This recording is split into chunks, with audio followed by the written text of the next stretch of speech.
Facebook. Way better. Should we record it too? Midnight are as comfortable as they seem to be. Yeah. Alright, ready? Yep. All right. We are live, everybody. What's going on? It's Seabass here with another episode of Bass and Beer Radio, Friday Night Shenanigans. Once again, we are super stoked to announce, or we have already announced, a very special guest. We're pumped to have Andy Hauser from Team Marine Service on the show. Blowing up the YouTube world, blowing up the marine industry's world. He is setting the standard for a lot of what people are watching online, and a lot of what they're looking into buying, and what to avoid buying. Yeah. Yes. Which, as we've already talked to Andy for a few minutes already, we have already gotten into that, and I'm selling my Ranger. Took about 3 minutes to convince me. Yeah, that's it. It was a pretty quick conversation, but Echo is crazy. We might have to go to that setting we were talking about, the desktop audio. It should be better now. Hopefully that fixed it. There's always constant tinkering with it. The more stuff we add to the software, the more nonsense. It's like awesome. But yeah, we're very, very excited to have Andy on the show. I personally watch pretty much everything that Andy puts out. It's kind of like the meme, like, oh, the new Team Marine video just dropped. So I'm always watching his stuff because I think he is I think he's very, very like straight. I think he's a very straightforward guy, and he is probably the most honest person in the marine industry right now, which I think is super, super important. We have a lot of folks that try to sell you stuff and maybe not give you the full story, but Andy's a straight shooter who tells you like it is. He's not afraid to get a little bit of flack from it, which we've seen if you follow his channel. So we'll get into that and we'll talk about it, but I'm really, really looking forward to this show. I think this is something I've been talking to Andy and Jordan for a couple months now, trying to get them on, and we're finally here. So I'm very, very, very excited to have him on, and we're going to rock and roll with it as soon as we're ready to go. And we're going to bring Andy in and start asking him a whole bunch of questions. What is going on? We still got some audio echo here. Still echoing. Let's get rid of this echo. I don't know what else could be causing it. It's a microphone on the camera. That's what it is. I'm 100% of them already. Main camera, thirds, properties, system input,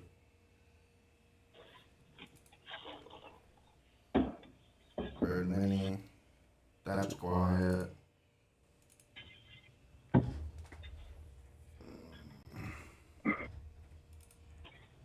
Bear with us for 1 second here, folks, while we go over this audio stuff that we always seem to have issues with, but we're give us like literally 30 seconds and then we'll be ready to rock and roll. It's just in the road system here. I don't know what else it would be. I wonder if it's I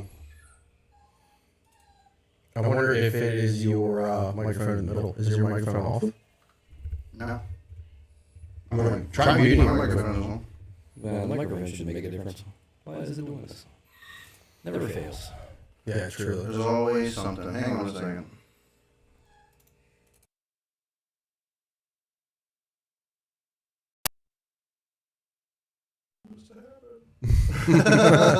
Always does. Okay, hang on. Now we are missing a microphone. Doesn't matter. Which one? Yours. No, we're back now. Yeah, it's back.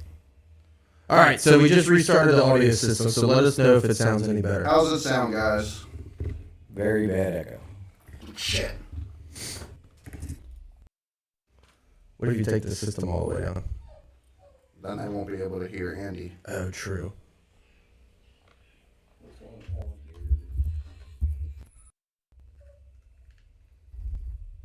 Are we better with that yet? Unplug yours.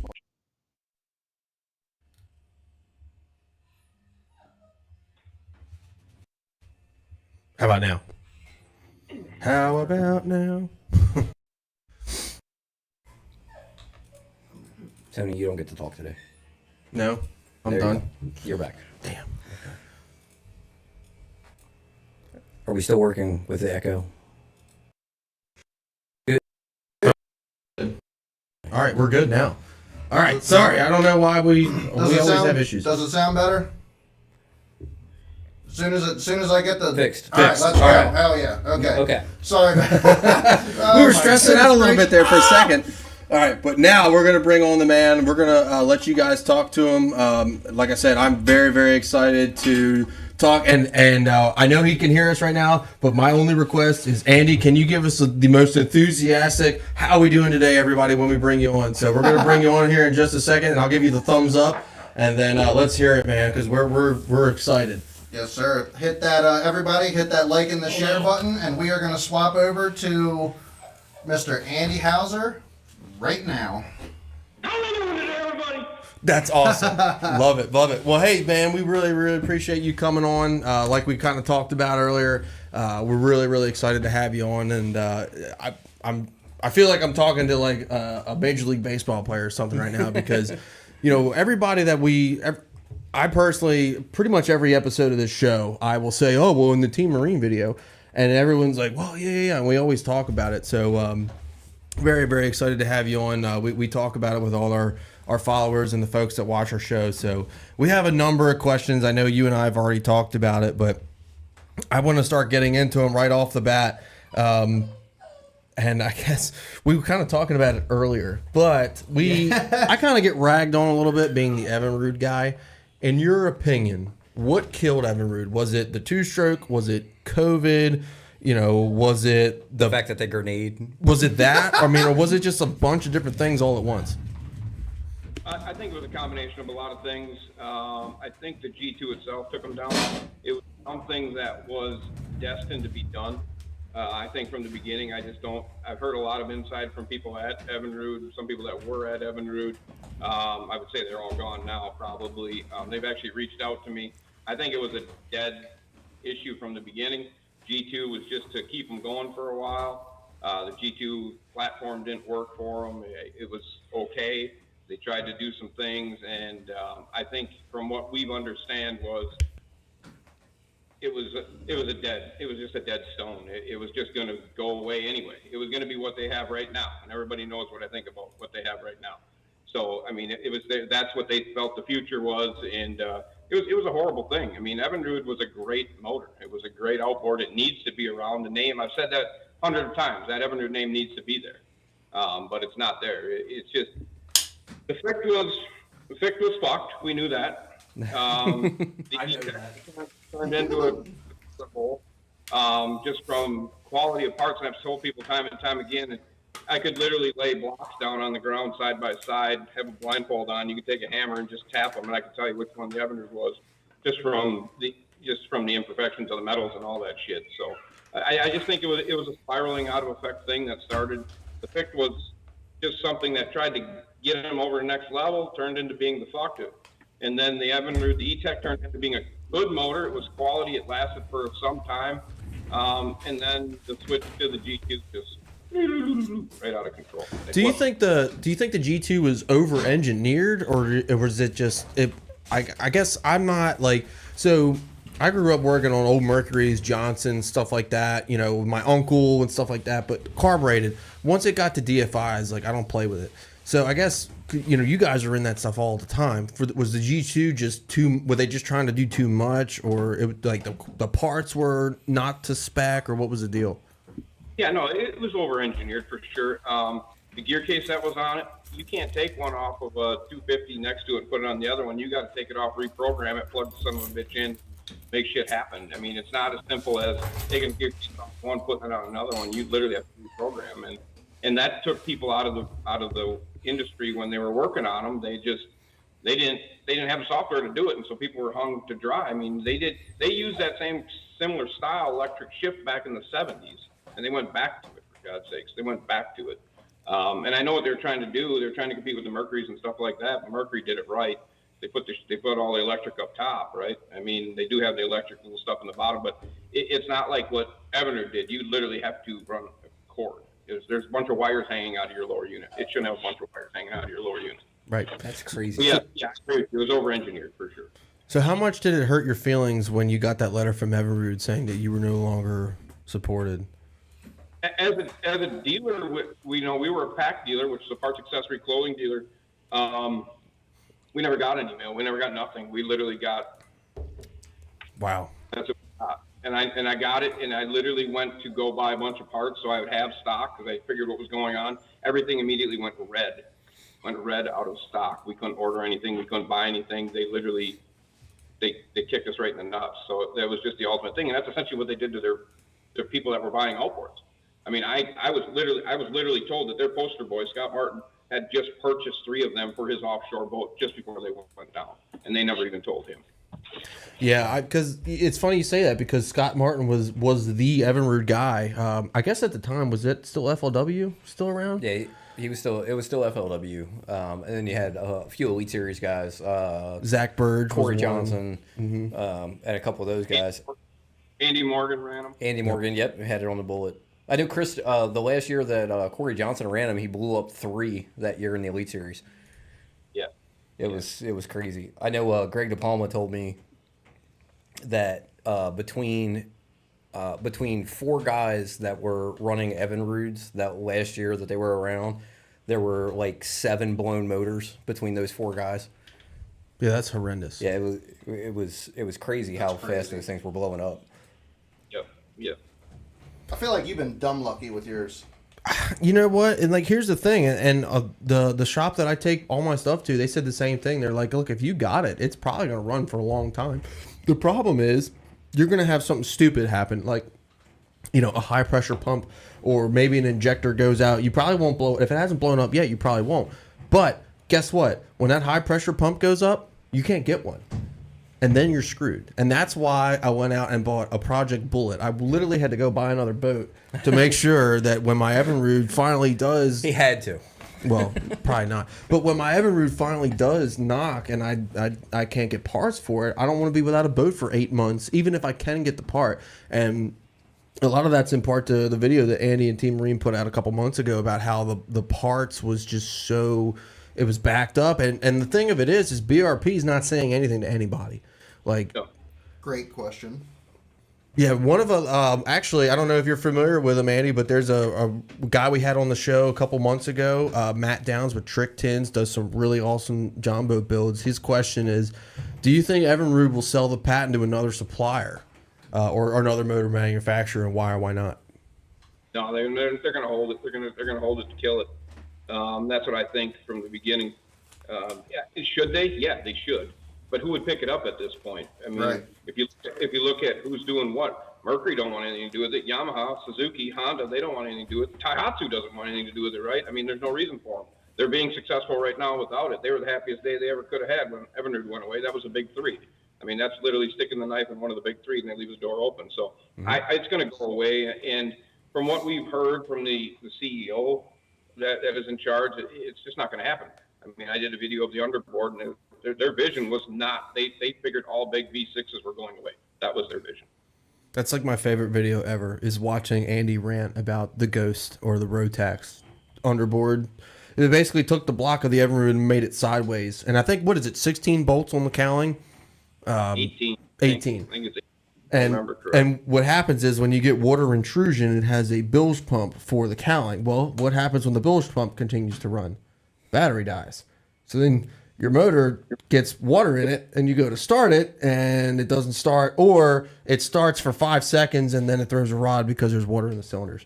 It's great. You got to watch the video. It's amazing. I like drinking beer and watching it like a couple times because it's hilarious. And they invited us down for the release of that. They wanted us to go out there for that release. They had called us. Everything was good, and then everything went to shit when they figured out how much I liked their stuff. So where are they with the process? Because since that video, I mean, that was really, your video is kind of what put them on the map, because nobody really cared about it because people saw the back deck flying up 90 degrees and they're like, yeah, what the hell? But like, I guess we're almost a year or so from that video. I mean, are they even still making these motors? From what I understand, yeah. We had one in the shop. I was able to touch it and see the great water line that was 3/4 of the way up on the bucket. We're going to call it the bucket. It was exactly what I thought it was going to be. It's like old. It's like they went back to everything old. So it's got the old lower unit with the electric shift, same stuff off the G2, and then they ended up with like the old Cobra OMC drive seal. It's just a complete horrible deal. But I do believe they're still building them. They're definitely not a ghost. I mean, I've heard them run. They're not. They're nothing. They're nothing. And they killed the Crow project for that, and that Crow system and that whole Crow motor would have been crazy good. Crazy good. And they never even tried to go 4-stroke, did they? No, they never tried. The only time Everner did it was built by Suzuki. Suzuki was building their motors for a couple of years, and that was it. That's all they tried to do. They were 2-stroke. While we're talking about the 2-strokes, kind of, one of the questions that we have here is a lot of the older, really fast boats that we see out there on the water. You see a lot of these guys. They put a lot of money into tuning up those old Mercury 2.5s, and man, those are like the most badass sounding outboard motor I think I have ever heard. They sound like a F1 car or something. Yeah, because like, they're revving them to like 10 grand. that is crazy. But so they had the 2.5s, like the 300 Pro Maxes on them.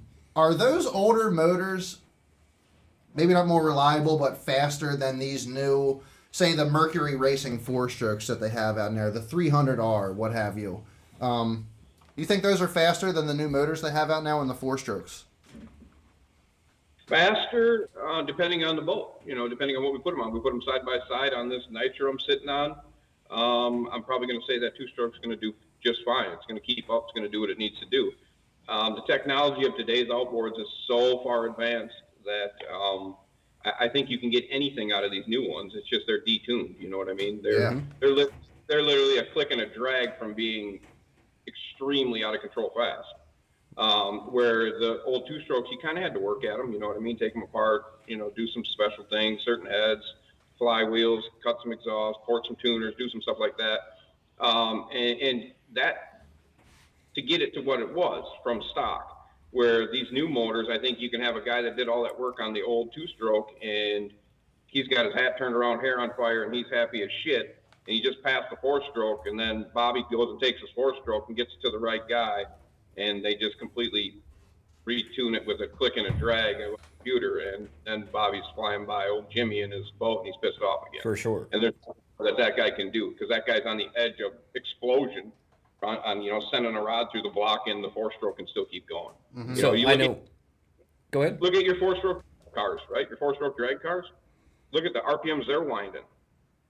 So the 300s, and they're going to be able to do whatever they can do, whatever they want. They're just not allowing the consumer or us to know it yet.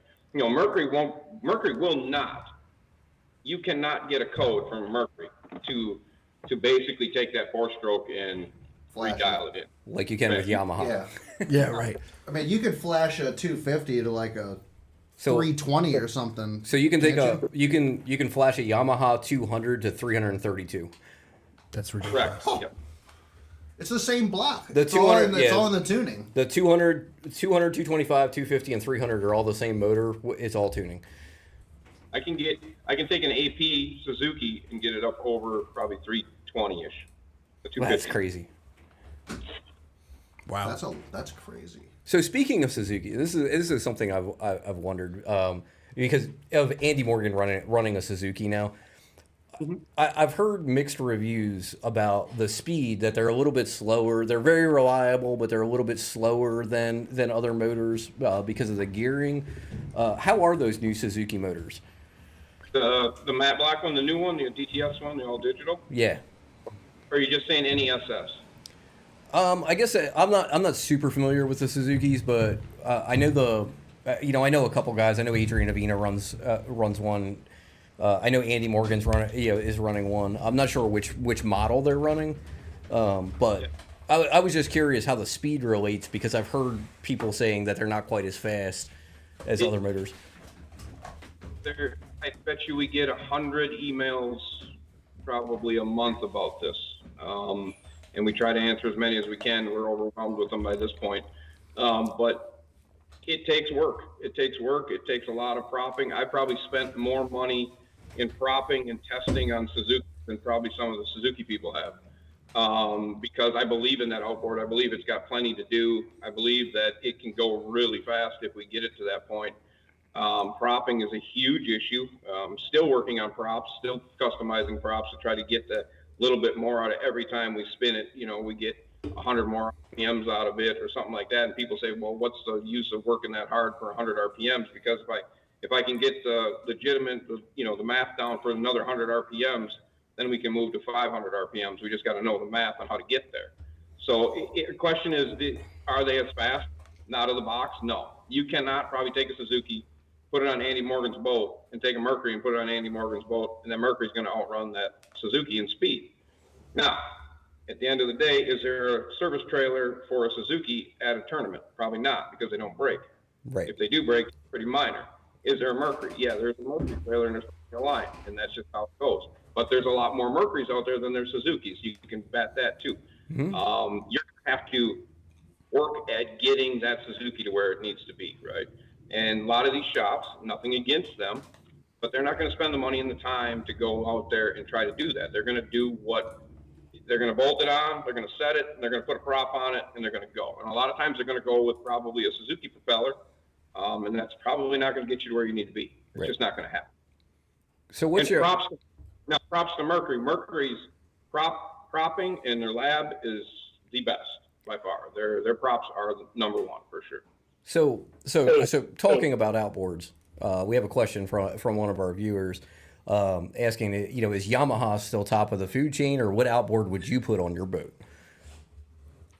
What outboard would I put on my boat? It's going to be a Suzuki or a Yamaha for sure. That's where it would be. And if we had to pick, if I'm fishing tournaments and I'm fishing for hundreds of thousands of dollars, at the end of the day, those guys aren't going 75 miles an hour usually because their boats are weighted down. So I need reliability. I need grunt work. I need to be able to get where I need to go. If I can be consistent around 68 miles an hour, probably, and I can get a Suzuki to do that. So I'd probably take a Suzuki and put it on there.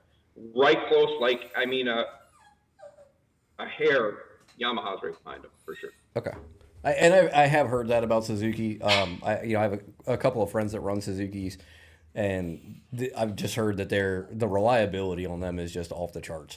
That they're. I have a friend of mine that fishes locally who's also runs a commercial boat, and I mean they have thousands of hours on their Suzukis and just regular maintenance. Like that's all they've ever done to it. They've never had too many problems. I know a guy's got 3,800 hours on it, and it's regular maintenance. Yeah, that's unbelievable. That's insane. Yeah. So we have another question, and this one I was going to ask you this one if it wasn't mentioned, but do you have any updates for us on Gambler boats? Because I'm a huge Gambler fan. I wanted one forever. I was very excited when they came back. I saved up a lot of money to buy one, and right about the time I was really considering pulling the trigger, all hell broke loose. Oh, well, aren't you glad you didn't? Well, I ended up with a bullet, so it's probably a little bit faster, but it doesn't look as cool. And I guess I know you guys went down to the shop, and I'm gonna be honest with you. I'm gonna ask you guys a tough question here because when you guys endorsed them, a lot of people were like they're back and they're here, and now that they're not. So I guess what's your I guess what happened? Because they were here and then they were gone. And it was the first. I was waiting for you guys to put out a video for Gambler, and you guys did absolutely. But if you had to give it without potentially giving us some maybe sensitive information, what really happened over there? Basically, what happened, and the way I feel, I would say poor. I don't know how to say poor ownership. I think everything was right, but it was a lack of. Thinking that it's going to be a turnkey process because we're riding a name, right? And that's, I think, what the big deal was. I think it was okay, it's Gambler. People are just going to come out of the woodwork. We're going to get Gambler sold. Everything's going to be good. And then that's what's going to happen. And not that I thought that was the feel when we were there. The biggest thing that kind of got me questioning it when we got there was when we got there, it was early morning the next day. And we got there. And And I walked around. I talked to some of the guys that were there, and they were small when we were there. They were really small. They had 1, 2, 3, maybe 4 employees, something like that. And the owner of the company was nowhere to be found. And that was one of the things that kind of set me back a little bit when I was there. It's like, okay, if I'm starting a boat company and I'm the face of the boat company, I'm going to be the first one in the shop and the last one to leave. And that's the biggest thing for me to prove. And that just makes your employees be a little bit better. You know, they want to be there with you. They show that you've got their support. And I'm not saying he wasn't there all the time, but he knew we were coming. So I would expected him to be like, not roll out the red carpet, but like, here, let me show you my shop. Mm-hmm. Then it was basically Heath Murphy. That was the one that was, from what I saw, was making, doing what he could to do it, to make Gambler what it was.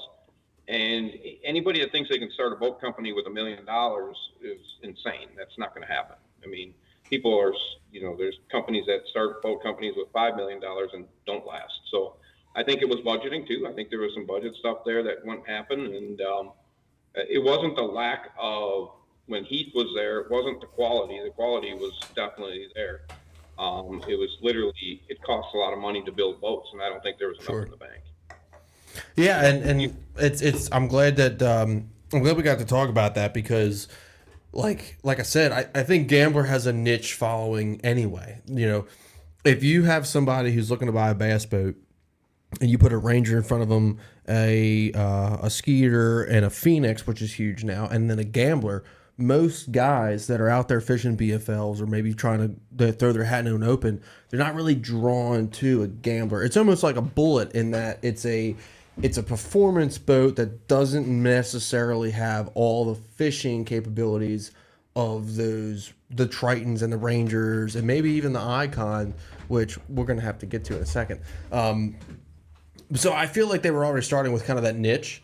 And I'm not saying that. I think the boats that they put out were beautiful. I mean, I saw a couple of them and they looked great. But when I started seeing stuff like, I put in a deposit and 6 months ago I don't have a boat, I was like, whoa, hold the phone. Like, I'm not making this phone call. Somebody catch the front door. Yeah. And when the things that people got to understand too, when I think the hardest part about that is when you're small, right? You're small, but you're trying to sell a $100,000 pig. People are going to want their stuff, but when you can't get it to them in a reputable time frame, I think literally he's taking orders. He should have been like, it's going to take a year to get that boat. That's just how it's going to be. And I know that. I don't think that was happening. I think they were promising a little early, and then shit started spiraling out of control. And like I said, I don't think there wasn't enough capital in the bank to just continue. Those molds are sitting, from what I understand, in a barn. That's what I heard too. I know. I saw a guy on one of the Gambler Facebook groups that went and got his hull that he had paid for and took it to Florida, and him and another fiberglass guy are finishing his boat. I would be very interested to see how that turns out when they're done with it. Yeah, he had posted some pictures of them working on it. Yep, I've seen pictures of it. It's beautiful. Yeah, it's really beautiful. It really is. So while we're kind of on the price of boats, you mentioned that it's a $100,000 boat. Do you think the price of boats has kind of gotten out of hand? And are they really worth what we're paying for them? I mean, I just bought a brand new Skeeter, and I feel like I got a relatively good deal on it for buying a brand new boat, but it was still expensive, right? Has that gotten out of hand, and are we really getting what we're paying for, or how do you feel about that? So boats have always been labeled as break out another 1,000, correct, or bankruptcy on a trailer. I like That's that one. better. I like that one. Boats are a luxury item. Sure. Yeah. 100%. The reason why aluminum's being what it is because the glass boats are so expensive, and they're going to keep going up. I think they're peaking right now. I don't think there's going to be much more of an increase on this stuff. Do I think they're overpriced? Yeah, I do. But this is what has happened to us because of, we can fall back to COVID. I was there when I witnessed the pricing. I was literally in the mix of the pricing when it changed from getting resin at X amount and then at 10X. You can't build the same boat when it's this and at 10X's. You know what I mean? You Yeah. can build the same boat, but it's going to 10X the price. Right. So that's simply what's happening. And it's just not coming down. Are they worth it? That's an opinion. In my eyes, a bass boat is, or any boat, I guess, in general, like you said, is a luxury product that it's like you're going to McDonald's today or you're going to the steakhouse. You know what Sure. I mean? Some people can go to the steakhouse. Some people got to eat McDonald's. It's just the way it is. There's a lot of work that goes into these boats. And if you've never been through a factory and you've seen these men and women that put these boats together, when I was at Icon, they put it to me the best anybody ever has. This boat starts as a bottle of liquid, as a jug of liquid. So if you think of that and imagine the amount of hours and labor that these people have putting into these boats, are they worth it? To them, 1,000%. To the consumer, probably not anymore because of the price. You know what I mean? At $150,000 or $100,000 or soon or $200,000, I think we can do that easily now if we really worked at it. To me, they're worth it. To the consumer, they're probably not worth it anymore. But I've been doing this for 20 years, or 25 years, and I've watched them go from what they were to what they are now. The quality of that boat, it should be better, but sometimes it's not. I told Jordan the other day, I said, I think the people who build the best boats are the people who have the least employees.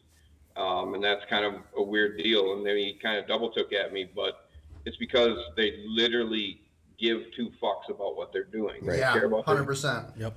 They care about their job. They care about the fit and finish. They care about every line that's on that boat. And that goes for glass boats. That goes for aluminum boats. And I think that those are the best boats made today. Yeah, for Well, sure. It's like going to a mom and pop shop that Yeah. makes food. You know, that mom and pop shop that makes a cheesesteak sub is blowing freaking Royal Farms out of the water. You know what I'm saying? Yeah, They care about their product. But at the same rate, are you going to go spend $180,000 on their boat because it costs more money because they can't buy in volume and they can't buy in bulk like the rest of these companies can? And then you're going to sit and bitch about it. But at the same time, I can go buy that other boat for $20,000 less and have stress cracks and fucking seats that tear and carpet that comes up. You got to make it. Is $20,000 worth the headache? So what kind of problems am I going to see out of my Skeeter? I don't know that you'll see many problems with your Skeeter. Okay. I mean, You were scaring me there for a Paul's like, second. yes, like, hallelujah. The fit and finish of a Skeeter has always been good. I had a Skeeter back in the day. Had to fix it myself. Those late '90s boats had that hull to cap separation in the back. Mine definitely had that. Called them. I only had that boat 5 years, and I called them on it, and they didn't want to do anything for me. So since then, I've never owned another Skeeter. But Sure. the new ones are better. The new ones are better. They have a great fit finish. They do a lot of good things with their carpeting. They do a lot of good things with their boat itself. BCMs have always been kind of an issue with Skeeter. Boat control modules, which is laying somewhere in your boat. Depends who built it and what day it was built, but somewhere in there it's laying somewhere. And those have always been an issue. And that's one of those. That's one of those. A lot of customers, the BCMs where they're all digital push button stuff, and they literally are wanting to go back to toggles and switches. So that's why Yep. that's one of the reasons that I bought a ZXR because it's all toggles. I really wanted a Falcon. That was kind of my goal. I just boats are expensive, and like I kind of had to weigh the options and what I afford. And I have a couple of friends that have ZXR 20s, and I've fished out of them, and I like them. So it just happened to be that I ran into the perfect scenario where there was like 2 2023s left on the East Coast in February. And Skeeter ran another promotion where they were giving like $3,000 back, and it came into a price that I could afford, which was right around 70, versus 80 for a Falcon, and it put it into my price range, so that's why I went with Skeeter. I will say that I'm really happy with the boat. I don't have a ton of hours on it yet. I've probably got like It's a beautiful boat. 13 or 14. Like you said, the fit and finish, I haven't found anything too bad with that. My only issue is that aluminum deck. My compartments leak.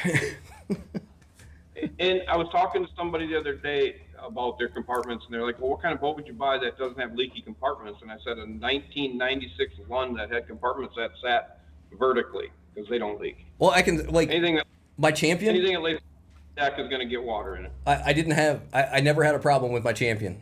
I've fished in pouring down rain. My compartments never got wet. My cover leaked on my Skeeter, and it just happened to like run down to the hinge on the front rod locker. And I opened the rod locker up one day, and there was like an inch of water in the bottom of it. It was crazy.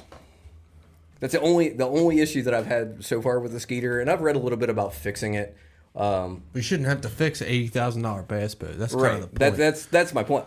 Can I fix it? Yeah, and I can probably fix it in about a half a day, but I don't want to, because I just bought a brand new boat, so I didn't have to work on stuff anymore. Right. You're 100% right. You're 100% right. And those are the things that we try to talk about. Those are the things that we try to bring up to the consumer, and those are the things that hopefully some of these boat companies are hearing. And I know they are, because they email us. So sometimes bad, sometimes they hate us, but sometimes they at the end of the day, guys, it's literally about me going after the industry for the consumer, doing the best I can to try to keep it as cordial as I can, and taking the abuse on the backside. And hopefully, when it's all said and done, if I say your product's shit, hopefully you're going to fix it for the consumer. Right. You hold them accountable. You know, Try. you try, at least try to. And I've always enjoyed your video. I've always enjoyed that part of it, especially your series on like, what's the series you do for the value Over under. the over under, yeah. And where you're straight up like, hey, this is a good boat, but it's too expensive. Yeah. That's I've always really enjoyed that about you. That and your pick for the best boat ever was always Number 3 was the 518 VX. I watched that video. That's why I didn't sell my boat. 'Cause I I've remember always that. been, if they still made Champions, and I know Charger does, but I can't afford a Charger, so if they still made Champions, I would still be in a Champion. I just can't afford $100,000 for a Charger. Wow. Charger's not a champion. Let's put it that way. I mean, it kind of is. So I think this gets us into our next question, and so this one's near and dear to me, because whether it's vehicles or boats or just anything, I like old crap with personality and history, right? Whether it's guns, trucks, boats, whatever. So in your opinion, do you think these old boats, for what it's worth, and we're not really comparing it to the icons in the world, but you know, these older champions, these older Rangers, the VX hulls that say buy Forest Wood on them, do you think they're better built boats than, you know, your Nitros or your Tritons or maybe even your Rangers that are out there today? Some of them I would say yes, and some of them I'd say no. The quality of the materials, I think, back in the day is it better than today? No. I guess that's hard to say. Was it better than today? Probably. Should it be better than today? No. But we're building them differently now. Things are just built different. You know what I mean? Everything's built cheaper, and then put up on the market is more expensive, in my opinion. I feel like everything you used to buy. You want to even go back to talk about refrigerators. It's completely off the topic of boats, but just back in the day, you could buy a refrigerator. A refrigerator would still be running. You're lucky if you buy a refrigerator or air conditioning system now, and you get 10 years out of it. Yeah. You're going to get out of it probably about 5 years. It's going to be junk. Yeah. So, you know, I definitely think things are being built differently. Well, I mean, you know, you have a different economy to work with now. Well, in any business, you know, the easiest way to increase profit is to cut costs. Yep. And when you start cutting costs, then you know your quality starts to diminish.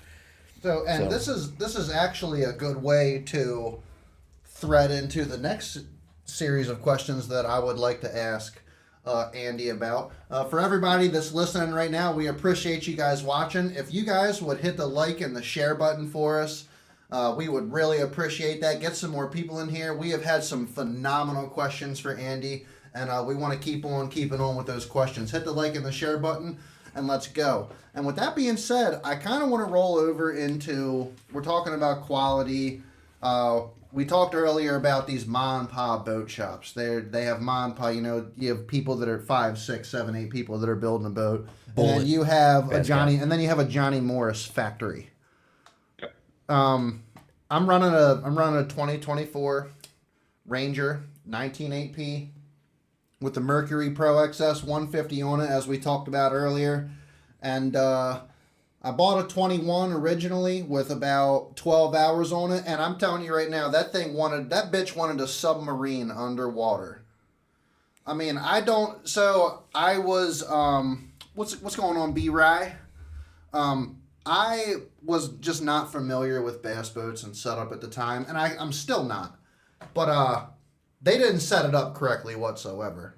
Come back and look at it. The own place that sold the boat had no idea how to set up their own boat. Sent it back. Ranger sent me a brand new 2024 haul. Runs much better, but you're still seeing 46 to 48 miles an hour out of it. I've only hit 52 one time with the tide and the wind. And I've changed weight distribution. I have not did a prop yet. But jumping into it, what do you see with the quality control in these aluminum hulls? We all know that Ranger just dropped a new 28 that's up to a 250 on it, and that is a different aluminum hull than the RT 19.8s. But why did Ranger or Johnny Morris, whatever you want to call it at this point, why did they decide to build a new aluminum hull before they could even get the freaking aluminum hull they were making the first time right? Simply because the price of fiberglass boats have gone through the roof. They probably see it. You see more pros, I think you guys would agree with me, in aluminum boats. For sure. Yeah, 100%. Yeah, I do. And that's a wave that's happening, and they're trying to be the forerunner on that, I think, because they're utilizing that Ranger name. Essentially, that tin boat that you have, that was just, let's just build one. You know what I mean? This new one is designed for tournament fishing. They heavier grade aluminum. Like I think on my video that dropped today, we talk about that boat. And the hardest part about an aluminum boat, and I explained it in there, is that you can't see what's going to break. Right? You can't see your welds. You don't know what's going to break. You don't know if you don't know what the boat's broke. The only way you know is when performance goes away, and then you blame it on the outboard, or you blame it on the shop that put it together, or you blame it on the shop that's not fixing it. But the boat's fucking broke, and there's nothing you can do about it because you can't see it. The only way you see it is you look at the videos, and I have so many pictures of that boat that you have that's broke, like in numerous places, that it is like the number one complaint boat, aluminum boat in the industry right now. The one that you have. Selling it. Yeah, it's a good idea. And the worst part is you bought it because it was a Ranger. Probably you bought it because it was a Ranger. It was a tin boat. It's a fucking good name. That's what we're gonna do. I'm gonna have a great boat. The shit's gonna be a rock star. I'm gonna have my hat on backwards. I'm gonna have my nice beer. I'm gonna catch some fish. I'm gonna have my lady sitting next to me. It's gonna be a great time. Everything went. Yes. Everything went. Yes. 50 miles an hour out of it, And you doesn't just matter who- described my life. Pretty much. Yes, and you can't get 50 miles an hour out of it, and you're pissed off, and you're going to sell it because it's a piece of shit, and that's the end of the day. Oh my gosh, that's awesome. Oh man, this is everything I needed to confirm that I'm selling that piece of dog shit. It's awesome. But you know what? I take some responsibility in this because me and Chad have fished out of my Ranger for, I mean, a lot of years. Ranger is Ranger. You see Ranger, and it's like, it's Ranger. It's Ranger. I gotta get me a Ranger. Man. What were you out of before? A 1648 low John boat. Perfect. And you were fishing out of that Ranger right over there. He had a fiberglass Ranger, correct? Yes. That's correct. That says by Forest Wood on it, by the way. Yeah. Thank you. That's a total different rig. Yeah. 110%. You just hear Ranger's name, you hear the legendary Ranger, legendary Forest Wood. Obviously, they swapped over to Johnny Morris in 2008. 2008? It was 8? Yeah. Or was it 12? No, I think it might have been 12. It doesn't matter, guys. Yeah. Yeah. Aluminum is aluminum. Not forest wood, let's put it that way. Right. Right. Yeah. Right. mean, if I could, I always revert back to that commercial. You know what commercial I'm talking about? When he's walking down the side of the boat with his hand on it, just taking that last bit of dust, and he's inside the Ranger factory, and he's got his cowboy hat on.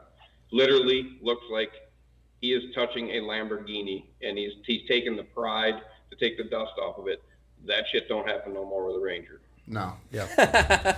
So Our speaking buddy, of, one of our friends, Mr. Scott Dice, who's I know is a champion owner, said Ranger today is Bayliner quality. that's a hot take. It's straight to the jugular. So Andy, what aluminum hull would you recommend? Gator tracks. Yeah, Gator yeah, tracks. I can hear that. Okay, yep. that's the Keith Poche boat. That's the Keith Poche boat. Yeah, honestly, We have another listener who says, "Sorry, boys, but Champions are still the best boat." I'm partial to Champions, so I can't disagree with that. I just needed something bigger than my 187. Gator tracks boats are absolutely insane. Riverboat Rob running that aluminum tracker, loving that aluminum tracker. He just facelifted that aluminum tracker. He likes that boat. I mean, we do a lot of you have to understand here around here we do a lot of shallow tidal fishing. Very shallow. So the John boats are pretty popular around here. I mean, we're running 1.5 foot of water. I mean, I'll run my Skeeter through 1.5 foot of water. I don't care.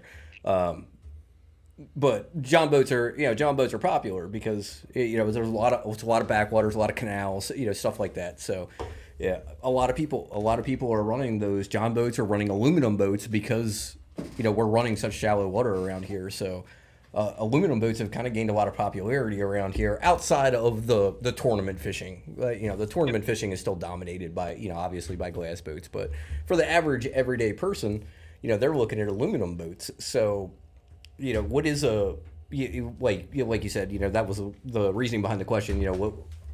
What's going to be your number one aluminum boat? Simply because they're so popular for the average fisherman around here. I think at the end of the day, you got to look at if it's for the average fisherman, it's budget, right? It's got to be budget, and what can I afford? And the worst type part is that Gator Track's probably the best boat built when it comes to aluminum.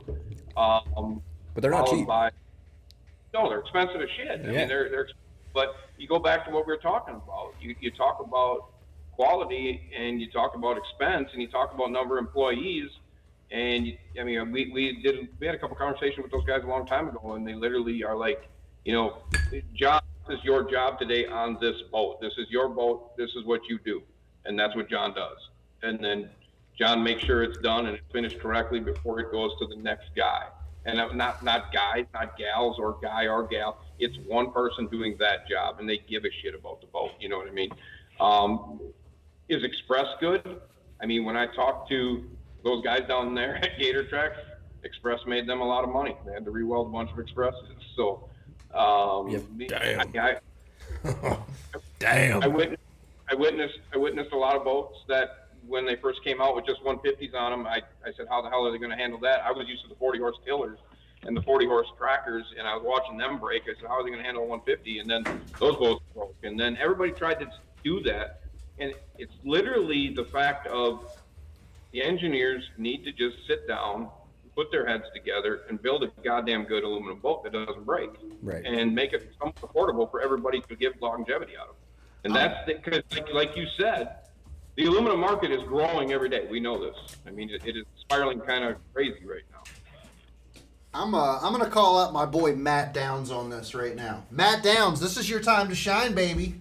Make your own aluminum bass boat haul. Probably could too. He could. Oh, he could definitely do it. He's very talented. He builds the most gnarly custom John boats in the country. He's got the skill to do it, and I think he can do it. He could make the next Gator Tracks boat. Probably could. I have it drawn up if he wants to call me. I have it all designed. Actually, I would love to put you in contact with Matt. Matt is pretty big on YouTube, does a lot of good stuff, and I think you guys would hit it off having a conversation about some of the stuff going on in the industry. It's just one of those things. I've had the design for a long time, and it's a perfect boat. It's set up perfectly, and it's just a matter of getting the right guy that I trust can build it, you know, Right. and once I find that guy, we'll do that thing and we'll see what happens. Well, shoot, I'm gonna send you his information right after this. Did that just Matt happen? Down's just sweating on the other end right now. He's like, "Oh, Matt's like, no, I'm moving. I just bought a house. Right. So, hold on. I had another question queued up. Oh yeah. Okay. So if you were, there it is, Oh, right yep. there." Matt just said Downs, he he's your says, guy, "Thanks, guys." so. Andy, we have to talk, brother. I love your channel. He says, "I'm your guy." oh, here we go. Let's go. So if you had, let's say, Oh, sorry. sorry. So, Yeah. So just on that aluminum boat topic, what is the best value? Best bang for your buck. If somebody is looking to go out and get an aluminum boat, again, we're fishing shallow tidal water. We're not too worried about rough water, for the most part. What should somebody look for if they're going out to look at a brand new boat that's not going to break the bank but still a decent quality?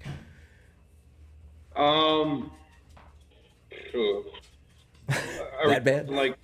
Yeah, it's that bad. Are you talking steering, console style, probably? I feel like you could just Console go to style, yeah. you could just go to like a heavier sea arc or something. Would probably even perform. Yeah, at the end of the day, you're right. You could go with a heavy sea arc. You could go with any of that type of stuff because you're going to get the same result. At the end of the day, it's going to be broke and shit's not going to stay together. Just get a fiberglass boat. So just buy a fiberglass. Just buy a fiberglass boat. Yeah, I mean, but then you go down the avenue of the other stuff too. I mean, you're exactly right. I mean, there's got to be the good boat out there that's got to be affordable.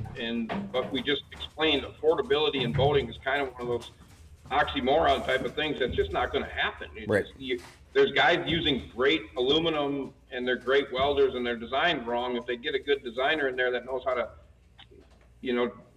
test things and put it through the craziness that it needs, and it just doesn't happen. I don't think. I think it's more about, oh, that looks cool, let's fucking build it, and then we'll worry about the bullshit later, because we'll let the consumer go break the shit out of the boat, and then we'll give them some warranty, and we'll try to fix it, and then after that, hopefully we'll get a new design, because the consumer will have a frustration, fucking pissed off day, and we're going to lose 10% of our consumers, but we'll get a new 10% when we build a new boat, because those first 10 consumers got fucked, and then that's how it ends up. Yeah, and that's crazy. And we've seen we have a friend of ours that fishes locally who has an Express, a 17 or 18 foot Express with a 115, who is literally has flex tape covering the busted weld, because it does not handle rough water. And we do get the guys who fish tournaments do run into 2008 Express. They run into some tough water, some rough water around here. And he said just running rough water, he's busted 2 welds.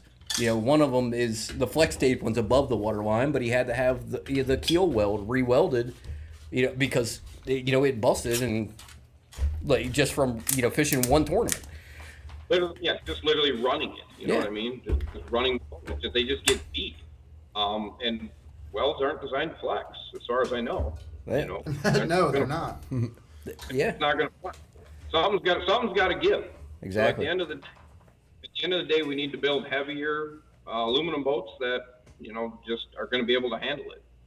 Right. I will say that a good weld should be stronger than the actual metal itself. That's it what I've always should understood. be, but that's also at your flex point a lot of times where the weld is. So in aluminum versus, I'm into pipe welding. I do some pipe welding, stuff like that. That is completely different than welding and aluminum For sure. altogether, though. But you're, stronger also tends to mean less flexible too. So, it's kind of a double-edged sword. Mm-hmm. So my next question for you, and this is my favorite one. So let's say you're 25, 26 years old, and you're about to go fish a BFL next year. So you got about 4 or 5 months until your BFL. You got a budget of $75,000. Are you going out and buying that brand new boat, or are you $75,000 probably? or are you getting something 70. used, maybe mine for an 70. older Bullet, an older Champion, and then are you building it, putting a new 4-stroke on it, putting your graphs on it, and why?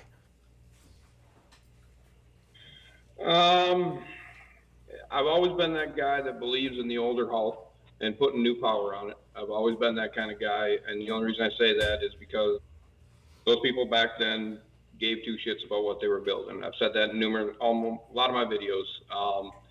It's that's the biggest thing. That's the hardest thing for me is seeing these 25-year-old kids that come up here, or even younger, that show up in. They literally have $200,000 worth of equipment, and that's the boat, truck, all the electronics, and it's like this kid's trying to do this dream that I don't know if that dream's going to work out, and who the hell's financing it, and Right. how do they go? And nothing against that, but I believe that you go buy yourself a used boat and you sell the motor, you sell everything off of it, and you start over. You got yourself a good hull, good platform. Get that new outboard on there, get it rigged up, and just get it the way you want it instead of buying a new boat and being financed to the hilt. You know what I'm saying? And if you got time to be able to afford to do that, or your mom and dad working jobs, whoever's paying for that boat, just get a damn good hull, and then just get some warranty on that outboard, and everything else besides that is going to survive.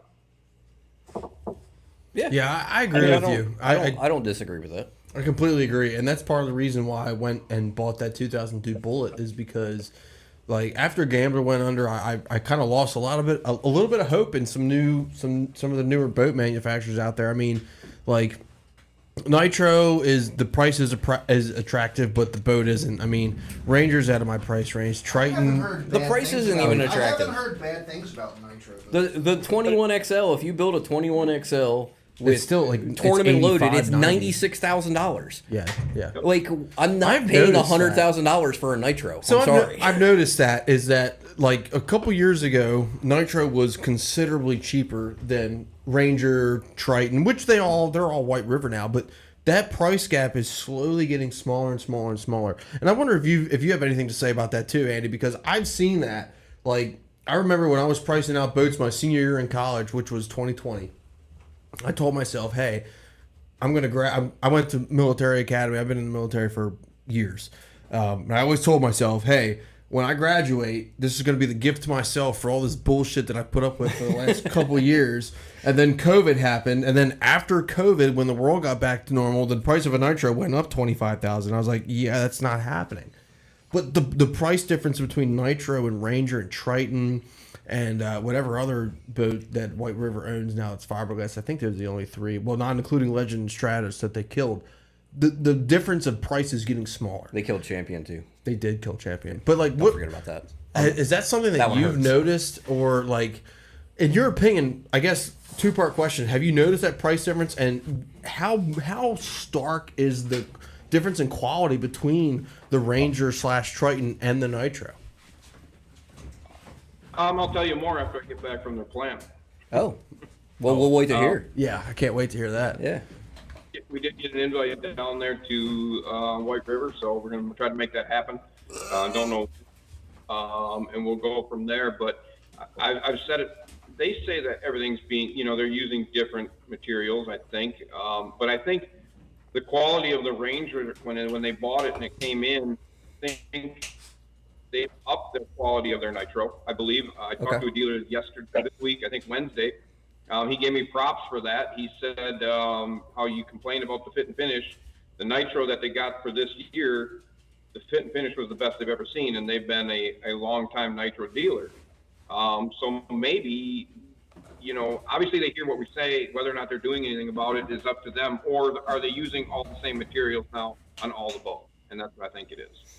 Yeah, I will say you bring a good point about the fit and finish of Nitro. I was at Bass Pro a couple weeks ago, and was just looking at it. It was a 21XL, and I mean it was a good looking boat as far as fit and finish. Came in. It wasn't like the older Nitros where you could instantly pick stuff out that you would change.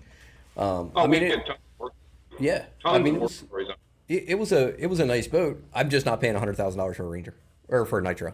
Or Ranger, personally. But then again, you look at the rewards now, the Nitro rewards and stuff like that they're kind of forcing you to get into if you're a tournament fisherman. They're giving you a bunch of money back, and they're doing some things that other companies aren't. So at the end of the day, if you can get in one for 85, 90,000 and get your rewards back if you're going to win the tournaments, which I know a couple fishermen that do that locally, and get their nitro money. It's a no-brainer at that point. They almost force you to get in one. Yeah, I mean, I'm the Skeeter contingencies now. I just happened to look at, like, I bought a Skeeter because I could afford it, and then I looked at their contingency, and like our main local trail is now part of that. Is part of the Skeeter contingency. So I was like, it's sold. I called my buddy and was like, yeah, we're fishing out of my boat this year. Larry, how do you like fishing out of your nitro? Larry says he's got a 2024 21-foot nitro. Says it was fully loaded. He paid $78 for it, which, I mean, is obviously very, very expensive still, but Yeah.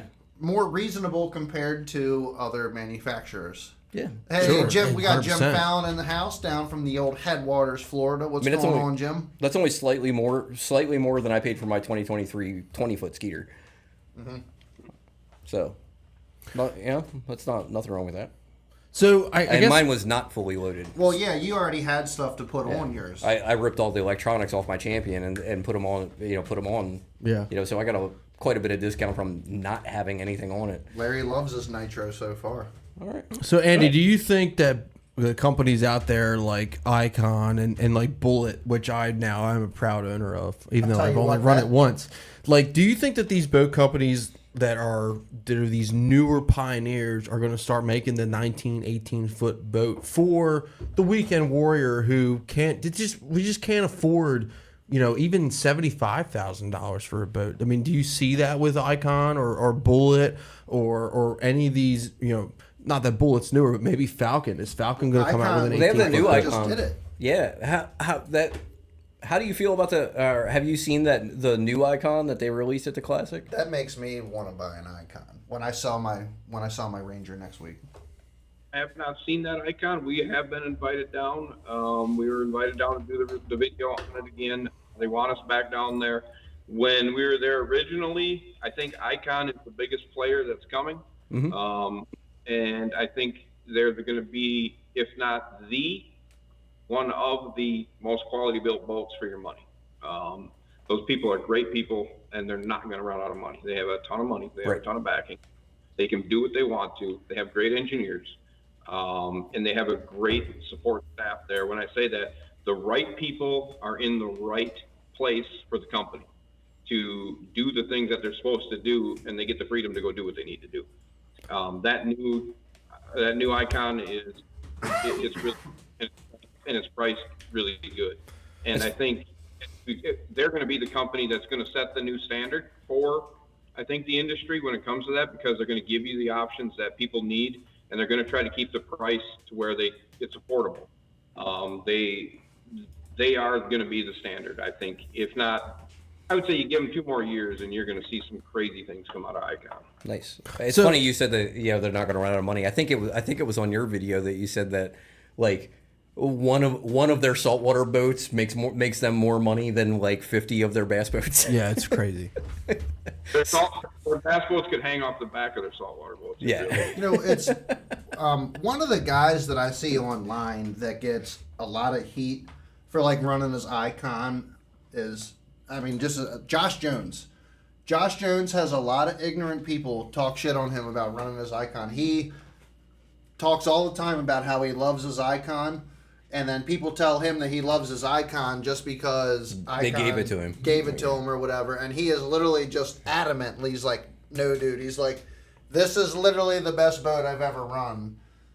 I will say that I what's take even the point of lying about it on the YouTube. and I take what sponsored anglers' opinions with a grain of salt, Yes, because they're never gonna talk bad about the person that sponsored. but this backs up. Which is why exactly. I listen to Andy. Yes, I was going to say that. 110%, an unbiased opinion on boats. And you got to understand. I understand why they do what they do. They're getting Oh paid, yeah, right? They're getting, for Yeah, sure, yeah. absolutely. this banner that's sitting right here, they don't pay me. That's just literally sitting there because we literally are trying to just do a collab with them for veterans, and they've been really good to us. They don't pay me. No one pays me to do this, and that's what people say. I get paid to do this. I get nothing. I write a check to Jordan every week out of my own personal money to pay this guy to do this stuff.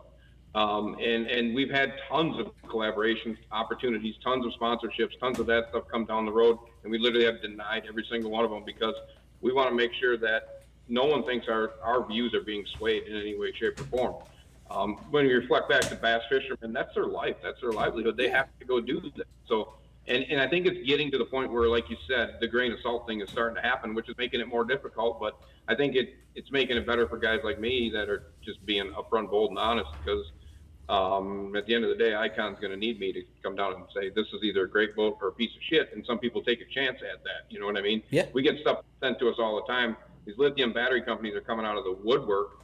I could probably do 20 Chinese lithium battery videos a week if I wanted to and tell you that they're all shit, blow your house up, don't go buy one. But we choose not to, you know what I mean? So the companies that, I guess, have the kahunas to send us the stuff and be like, give me a review and an honest review and video it. And if it's shit, we're going to try to fix it. Those companies are definitely worth looking into. Absolutely. Yeah. I mean, back, just, for what you were saying with the bass fishermen, I mean, they're, if you're sponsored by anything, your job is to sell product, and you can't sell product by bad mouthing your product. So, Sure. like, I totally understand why they don't say anything bad about it, but it just makes it hard as a consumer to know Right. what you're getting without somebody like you, and that's why I appreciate what you do. So I was a huge, and I'll be first to admit it, I was a huge Icon hater. And the reason, I'm not saying their product was no good, I because just thought they were too expensive. I'm with you. I thought, so like personally, when I saw Andy's over under video, I was like, There's dude, multiple there's boat no way. manufacturers that have boats at 120 grand price. But Icon's like up to 140. Icon's 120 with nothing on it. Right. But and like I like in my head I was like, dude, this is almost like, I don't want to say insulting. I don't want to say that, because I understand that Icon is not, they're not fishing for 100% of the people out there jealousy. buying boats. who's running Icons in like the Elite Series and shit? Jacob Wheeler. There's a couple guys on the Elite Series that are running them too. There's a I few can't. of them. Yeah. But I will can't think say, of something. I give Icon all the credit in the world, because I sat here on this show for almost a year and I said, I don't like Icon because they're too expensive. And then they came out with the VLX and it's competitively priced. And I will say, in front of God and everybody, Icon listened to their people that said, this boat is so far out of my price range, and they made a boat that is competitively priced with everybody else. And I will give them all I will give them all the credit in the world and say, you listen to your consumers, and to me, I would consider one. Like, if I was going to get a new boat, I would consider an Icon, just for the simple fact that they listen to their consumers with a company that's only been around for 2-3 years. I thought they were too expensive for me, but I also understood that they were making a boat for a specific purpose for a specific type of people. It wasn't for me, who fishes some regional tournaments. Like, I'm not a pro, I'm not. I might fish some tournaments up and down the East Coast, but that's it. So that's not for me. That boat was made more for a professional, in my opinion. Yeah, you're 100% right. I mean, and it was their flagship boat, so it was going to be loaded to the hilt. You know what I mean? They wanted to give you every option that they could do, and they were doing things that are crazy. You know what I mean? They're live well. Yes. I mean, that thing, they're cooler. Their cooler is ridiculous, and just everything they did with that. When we were there, we kind of talked to them about it. We talked to them about some of the things that they had done, and they did some changes. They followed up some stuff. They literally listened to everything, and I gave them 100% props for what they did. And we knew that they were going to try to be competitive, because when we rode in vehicles with corporate people there, we drove around. They were great. They were really hospitable. They took care of us. Their biggest thing was, how do we compete with Nitro? And it wasn't like, how do we compete with them with quality? How do we get Nitro boaters to get in an Icon? And I literally told them, I said, I wouldn't worry about Nitro. I would just go be Icon. And they were like, yeah, but the price point is, and they came at me with price points of some stuff that's going to be coming. And if they hold that stuff, and that's why I'm saying Icon is going to be literally the anchor in time. I think they listen to their consumers. And like I said, the people that are in Icon, the workers, the employees, the men, the women, the office people, and then you go to the HCB side where it's crazy. Hey, they're just all great people, and they love working on boats and they love building stuff. So that's why it's. I haven't been to a factory yet that competes with Icon's factory. Interesting. I have a question for you because I know you've driven an Icon. A lot of people were saying that they're kind of slow. Yeah. So what kind of, when you were driving it, what kind of speeds were you getting out of it? I don't recall from your video, and I didn't go back to watch it, but. Now the boat, this is what you got to remember. The boat I drove had, they have 6 units on it, Jordan. Sure. Five. It had 5 units on it. Had 360 on it. It had trolling motor. It was loaded. It was heavy. The boat was extremely heavy. I think we got 67 out of it. I think it was right around 67, maybe 68 I touched. I had to work to get it to that. It was loaded. Now, they didn't show this part of the video, but I was going wide open through chop, and I was so comfortable in that boat, I stood up behind the driver's wheel with my hands off the wheel. Wow. I stood at wide open. That's how comfortable I was going over chop. Yeah, I remember. I remember you saying that you could just at wide open you could just take your hands off the wheel, which is pretty impressive. I just stood straight up in the boat. Yeah, I can't do that in my Skeeter. No. I can't do that in my Ranger. I definitely wouldn't do it in the Bullet because that thing chime walks like crazy. Yeah. My Skeeter walks pretty good at once you get above 72. And they've said that they wanted it. The thing was, when they kind of built that boat, and I talked to the engineers about that boat, that Icon, and not to get off the path of all these questions, but the engineers wanted your 23-year-old kid that had a future and a dream to being a fisherman to be able to get in that boat, go wide open on tournament morning in chop, and be safe. And that's literally kind of what the original. They weren't worried about speed; they were worried about safety. That's respectable. Yeah, I like that. Very respectable. I can tell you, actually really like that. I finally topped out my Skeeter the other night. Like I had no more to give in it, and it fell far from safe. We'll put it that way. I'm not letting up on the throttle till I see God or that checkered flag. That's right. It's 73.1 miles an hour, and with the boat going like this, that it definitely did not feel safe. What's that? You're not even going fast yet at 73. That's as fast as that boat will go. Ever. I feel like in the Bullet, if "Kickstart My Heart" by Motley Crue isn't playing, I'm not gonna hit it. You know what I mean? I'm just excited for that to be done so that we can launch it out of Tiki Lee's in the single boat motor category. Oh yeah, we got to tell Andy about that. So there's a local bar. So we're all from the Chesapeake Bay Area. There's a local bar that's on the Chesapeake, and they have a we boat got you, race. Matt. We'll definitely ask that question for you. So they have a boat race every year. And for the last couple years, guys have been showing up with their cigarette boats and their, quad 400 center consoles, just getting smoked by bass boats. And a friend of the show, he has is it a Lynx, the bass cat that he's got? He's got a, is it a Puma? Puma. I think he's got a Puma. It's a Puma. Oh no, it's an Ira. It's an Ira, right? So he's won it fast. He's won it the last 2 years. And Chad, without telling me, entered me into this contest because I just bought this Bullet 21. So I have about it's in July, right? I was like, Tony's getting a Bass and Beer radio on the Bullet. I was like, the Bullet's probably at 85, 90 mile an hour haul. I'm just saying, I'm just being courteous here.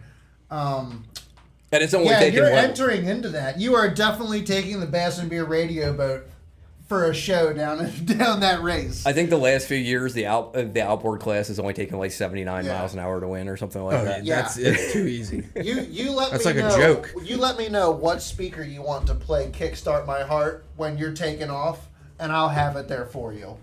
Yeah, that's probably what's going to happen. Yeah, we got you. Yeah, it's happening. We will be out. Down. We'll sit out there on my boat. We'll have it on the water at both ends. The first time I ran that boat, I got up to 72, and I have no trim gauge. I have no water pressure gauge on the boat, and I rely on that with the Ranger. So I'm very cognizant of what's going on. And like once I don't have those gauges, so I'm like trimming it, and I'm like, okay, now it's getting squirrely. I'm like, now I can't control it. I don't know what's going on. It says 72. Okay, I'm setting it down. And I was like, yeah, this is, and it was only at 5,000 RPMs. That's it. That's 72. Yeah. I'm like, okay, this It's thing going to has take a another little bit faster. it has than that to another take the company 10,000 RPMs Yeah, to yeah. go. Like, Yeah, he had another 1,000 RPMs to go. Like, yeah. Now those boats are. I mean, it's a 21 XD. Like they'll run fast. Yeah. Yeah. Let's see. We'll get So it there. Matt Downs from Trick Tins has a question for you about electronics, Andy. He says, "What is your opinion on electronics? What electronics would you install on your boat? What do you like working with and wiring up?" I would say if we're going to run, I'm a fan of Garmin now, obviously with the new fan optics and all the good stuff that goes on. If I'm wiring that in, I'm probably going to run Hummingbirds just because I like their screens. I like the way they look. They're so easy to use for like GPS things and side imaging and down imaging. I think they have great quality. I'm not necessarily a Lowrance guy. I don't have really necessarily a problem with them. I just never have been a Lowrance guy. Installs always seem to kind of go loopy a little bit here and there. So basically, I'm running Garmin and Hummingbird. That's what I'd be running. I've heard that Garmin is like the most user-friendly interface on the market right now. It's with super, obviously super nice. like probably the best picture. At one point they were saying Active Target from Lowrance had the best, but I'm definitely like Garmin is probably right there with it at that point.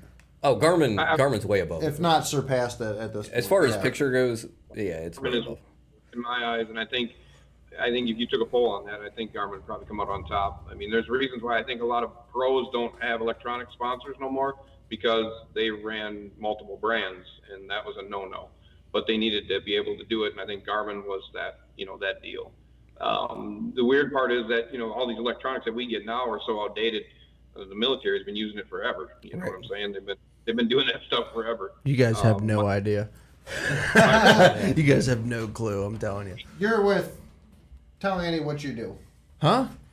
So I just took, not to derail the conversation, but I just took command of the forward support logistics company in the infantry battalion. So basically when the infantry goes forward and shoots a lot of bad guys and they either need somebody to fill the gap or refill them with all their needs and classes of supply, they call me and we rock and roll and get it done. So did we lose sound? There's no way we lost sound. I got you. Well, Yeah. we're gonna keep talking. Yeah, we'll keep going. But anyway, did you want to ask one of the last questions? I don't want to keep Andy too long. I know I said 40 minutes. We're a little bit over that. So already. the last question that we had one here, and this is just a fishing question. So do you fish any tournaments, and what's good fishing up there? Because I do like to travel. If you like to fish, you should come here for sure.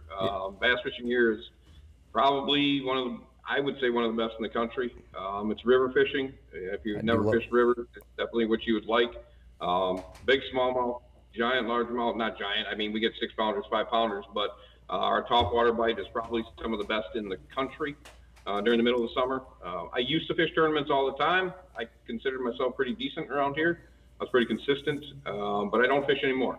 After I bought the company, I put all that aside, and I just said, I'm going to make myself the best damn shop in the Midwest, and that's what my goal was, so I put everything aside. And it's just, there'll be a time, for sure. My favorite part of the year is coming up, spring. I just go shoot some turkeys in the face. Hell yeah, boys. Get to take my son and go catch some bluegills on beds, and that's just like my favorite time. And then when it gets to be fall, I get to shoot big bucks in the rut. So that's There you go. basically. Hey, brother, that is the American dream, brother. What about the American ducks? dream. Do you kill and shoot any ducks? Yep, any waterfowl. I used to be a waterfowl hunter. I lost my dog. When I lost my dog, I never got really back into it. I was actually hunting out here, and it turned into kind of a clusterfuck. Too many people. It was side-by-side hunting. I didn't like it no more. I went to the Dakotas numerous times. You've been further out west. Did a lot of duck hunting, but I don't do it anymore. Could I do it? Oh yeah, give me a shotgun. Give me some steel shot. I'm gonna go shoot some birds. There you go. So the fishing up there, are you talking to like what is that, like Upper Mississippi or What do you? Yep. Yeah. Okay. That is one of the places I've always wanted to go. So I'll have to make my way up there and stop by the shop while and check it out. Man. That would be a lot of Yeah, fun. you don't need me. I got Jackson that works for me. He's fishing all the time. We put a lot of effort into Jackson nowadays with his fishing and how he's doing it. He's really good. He's a good guy, great tech. He loves bass fishing, so he's fishing all the time. I mean, you wouldn't have an issue getting him in the boat, that's for sure. If you showed up, you'd definitely go fishing. I might do that. Let's go. I might do that one day. Andy, we don't want to keep you anymore, sir. We really appreciate having you on the show. We have had a great time. Phenomenal questions. Your answers were everything I was looking for. I'm gonna list my boat for sale Everything tomorrow. So And just to say thanks, myself and all the guys here, plus Rob, who's not able to make it here tonight, we're going to send you a little box with a couple thank you gifts from us, just personally for taking your time to come on with us. I hope you guys like seafood up there because we have a lot of Maryland seafood seasoning that we're going to throw in the box here for you. You guys definitely let us know how you enjoy it. I do think we have an extra Bass and Beer Radio T-shirt to throw in We there definitely too. have an extra one for you. Yep. Put your sizes in there. We'll send back some Team Marine stuff to you guys. I appreciate the opportunity. This was great. Like I said, for everybody that's out there, I can't thank you enough for the support. You built what this thing is. And when Jordan and I set out to do this, I don't know, how many years ago, Jordan? 5 years ago, and 100 and some videos later, and being global, I never expected it, put it that way.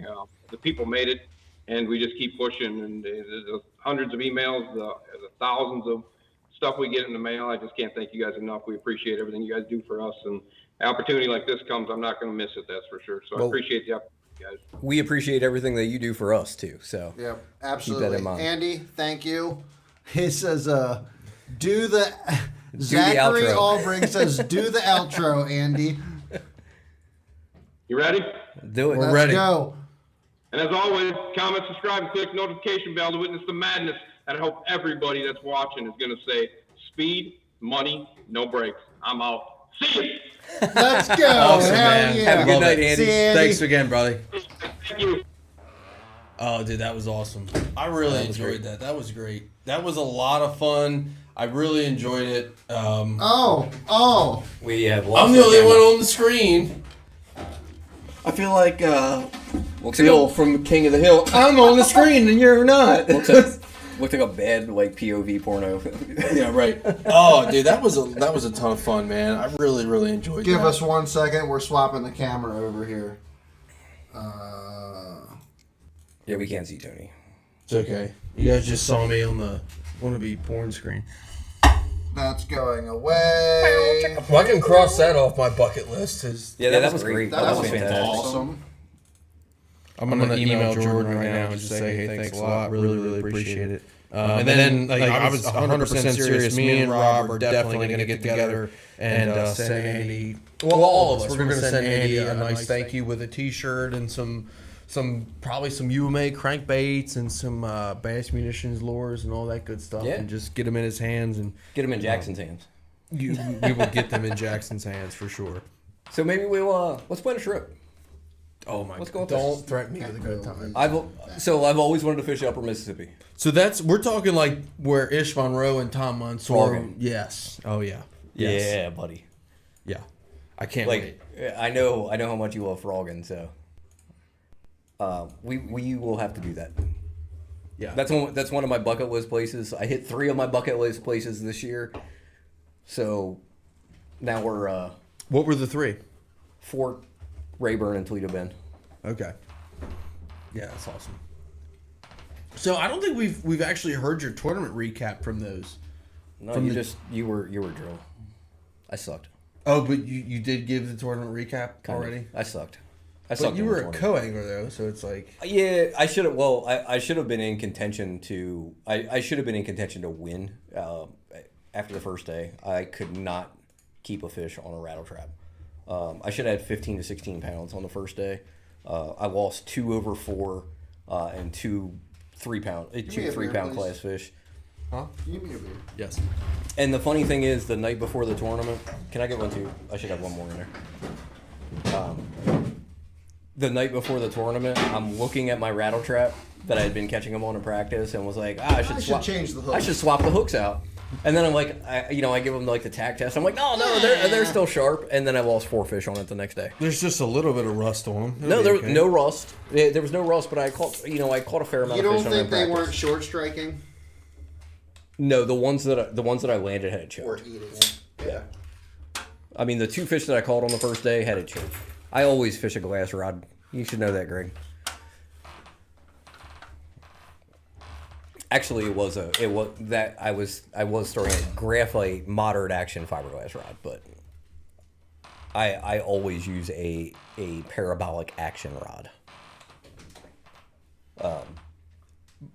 But yeah, it was I should have swapped my hooks out.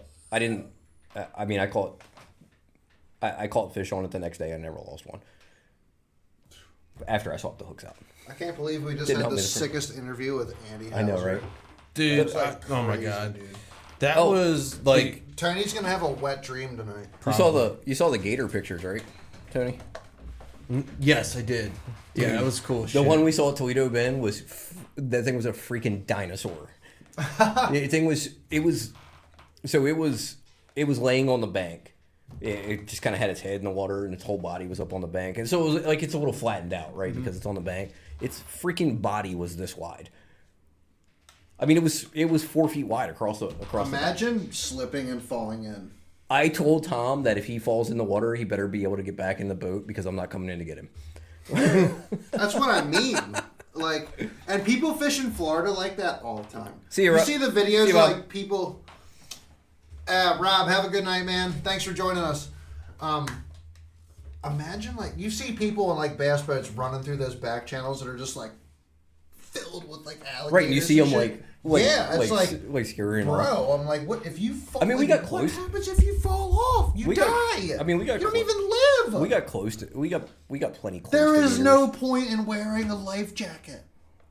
I mean, for the most part, they're not going to bother you. I was the guy staying next to us was from Louisiana. Even if you're in the water. He was like, for the most part, he's like, they're not going to bother you.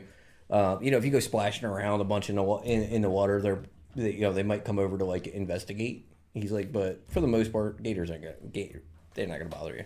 I mean, we got pretty close to them in the boat, and they just kind of like. Who wants to risk it to find out though? No, not me. hey man, Happy Gilmore did it. I mean, you know what I mean? So it's You funny. know what, Jason? I fully believe that. I want to tell Tony a. By the way, we are definitely still doing the fight tomorrow night. I want to tell Tony a funny Who am story. I fighting? So Tony Tony, for UFC 300 tomorrow night.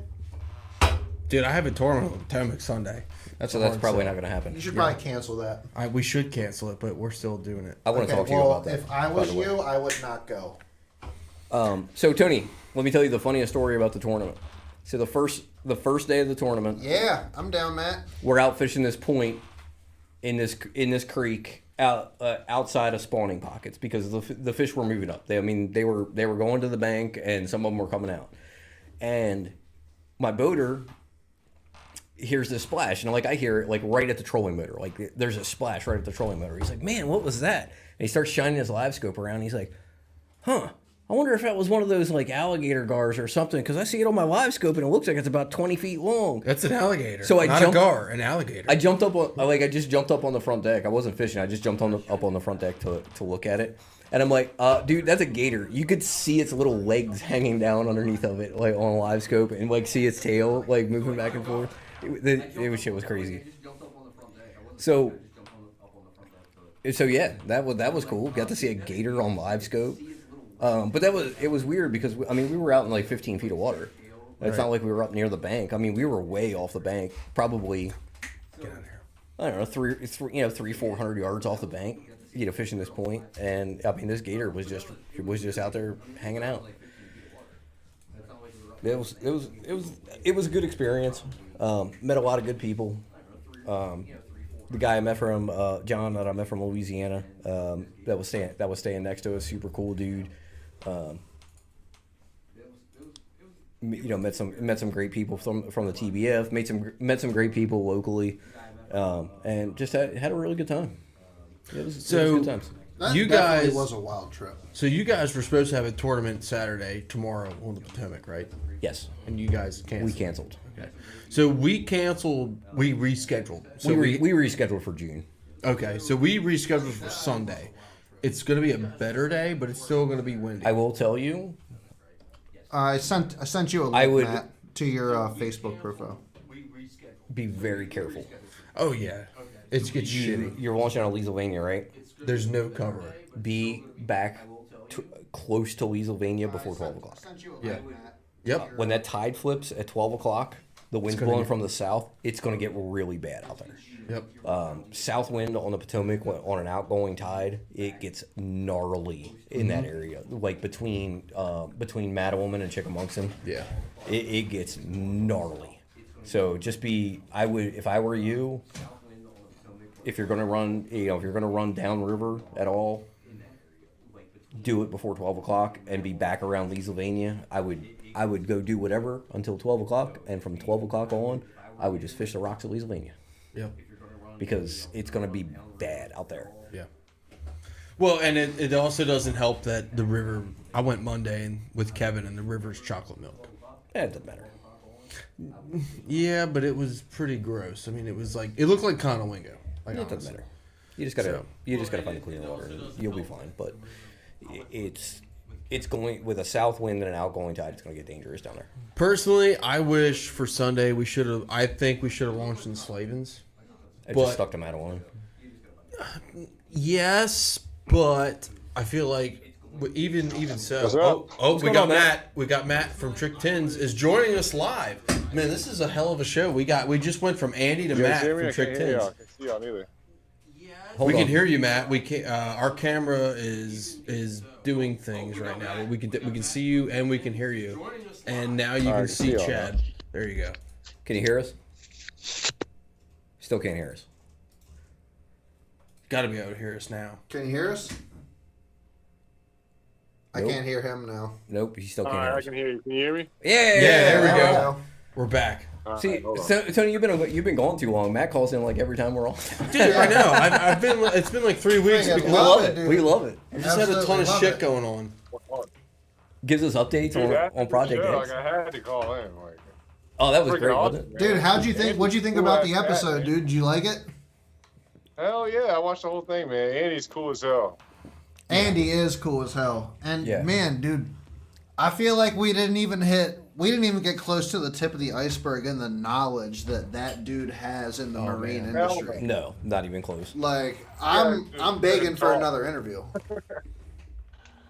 No, that dude's cool, man. Like, I love his channel, man. I mean, I was telling you earlier about Chaz. Like, when you told me he was coming on, I was like, man, this dude is so smart.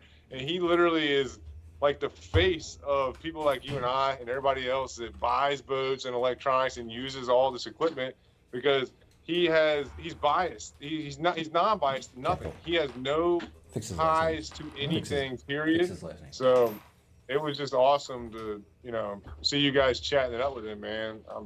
I'm pumped for you guys. 'Cause that's a big step, man. Capital D. This is like too much. I'm about to put your name up on the screen. He's like, fix his name. I'm like, I'm spelling it wrong, and he was like, no, capital D, and I'm like, oh, like. It's all right. I could be a little down tonight. So what's going on with Project X? Made any progress on it? I have, man. It's kind of in that stage now where it's like I'm running so much electrical stuff that the videos are boring as hell. Nobody wants to watch me run electrical wires for I an do. hour. So it's like Yeah. the first like 2 or 3 videos of a build are always sweet because they can see the whole thing come together.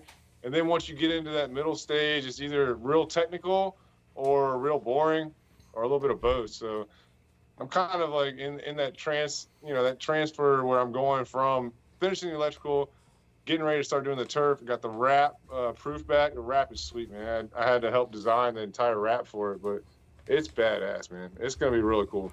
I will say that freaking- I would definitely watch Next his week I'll be videos. putting turf in the boat. Dude, the turf is so sick though. I would The definitely turf is watch so those. sick. I would definitely watch those electrical videos. That's like one of my favorite parts about boat builds. is just running all the electric. That's my favorite thing. Running all the electric, setting up electronics, like that's like my favorite thing when somebody gets a new boat. So I would actually be pretty stoked to see that stuff. But I'm an outlier. I'm an outlier. So. The people watching. Yeah, it'll be me and like 3 other people. Man, we are definitely gonna get his information sent. Andy's information sent over to you too, so that you can talk to Andy. Obviously, as you heard, like, we did tell Andy that you do some of the best John boat work in the country, No, and man, I appreciate that. it's dude, to see you guys do some type of collaboration or something together would be absolutely sick. And have you watch a lot more Andy's, like, you know how like I am, but like, so does Andy do any stuff on like John boats? So he does a lot of stuff on tin boats, and so like I guess when I started watching Team Marine about 1.5 years ago, and it quickly became if you ever It's had got a question infatuated, like like- if you ever had a question about the quality of some sort of marine product, whether it was a boat, an outboard, or whatever, like Andy was the guy. Props, setups, things like that. Like, I mean, I know Team Marine is not the most Evinrude friendly crowd, but at least they're honest, right? And Oh, yeah. truthfully, like, and I can tell you right now, if I were to go sit in front of Andy like we're talking right now, he would be straight up honest with me, and that's all you can ask for, because so much of this marine industry and the fishing industry is jargon and nonsense. And I like Andy said it. They have turned down partnerships and sponsorships because he wants to be that guy that's straight up and honest and tells the truth about what this industry is and what these products are. And you can't respect that anymore. Like, so few people 100%. are willing to be that guy. And like, and Matt is another good one. So few people are willing to just be that honest, working class consumer that's just going to sit there and be like, hey, I'm going to tell you how I feel, and if that hurts your feelings, I'm sorry, but that's how I feel. Absolutely. And you can't not respect it. And that's why I love channels like Trick Tens and Team Marine for saying the stuff that they say, because It's real. So It's many not other hidden people information. dude, like so many other folks, and I get why they do it. They're bought, right? Like if you give somebody $100,000 bass boat and a check for $200,000 a year, yeah, they're gonna say that this crappy ass shit is the nicest thing I've ever had. Well, that's their job. Their job's to sell that product, so you 100%. can't really blame them for that. I mean, that's you're right. You know, can't. the only thing that you can blame them That's what for I'm trying to say, like- is accepting that sponsorship in the first place. Like if they can't- don't believe in the product. Right. You can't buy people that can't be bought Right. and their opinions. So, you know what I mean? Yeah. I mean, that's it, man. You hit the nail on the head. Like, that's why I love Andy's channel. And when you told me he was coming on, I was pumped, because I was like, man, this dude is like one of the, like, he's probably my favorite YouTube channel. Like, I've been on some crazy YouTube channels with, a couple million subscribers and stuff. Got you, Rob. Want to watch? Like, Andy is the man. And that's why I relate to him, because he keeps it real. He'll tell you straight up that your boat's a piece of shit, or you don't need to buy this boat, or this motor sucks. But he hit on 2 popular topics, the questions I asked, that me and him both agreed on: Suzuki and Garmin. Rob, check your And I Facebook love messages. to hear from his mouth. Like, I've been telling people this for years: Suzuki and Garmin. And then you heard it from Andy. Andy has no ties to anybody, so he's giving you the facts, and he's telling you that for a reason. And y'all need to listen to him. That Yeah, dude, for sure. He knows what the hell he's talking about. For Yeah. real. I mean, That's why I'm listing my Ranger for sale tomorrow. I'm not gonna lie. Like, I haven't really heard anyone say anything bad about Suzuki. No, dude. Nobody says anything bad. The only bad thing that you hear about them is that they're slow. They're hard, and not that they're slow, but Hey, there he is. He's they're coming hard in. they're hard to set up. When you're looking at 250s on performance hulls, they're hard to set up, and that's not really. I mean, that's yeah. I mean, when you have a newer brand coming into that bass boat world, like, think about all the years of Yamaha and Mercury testing that you've had. to get to that point, to be able to, okay, we got them propped right, we got them geared right, they'll run, you know what I mean?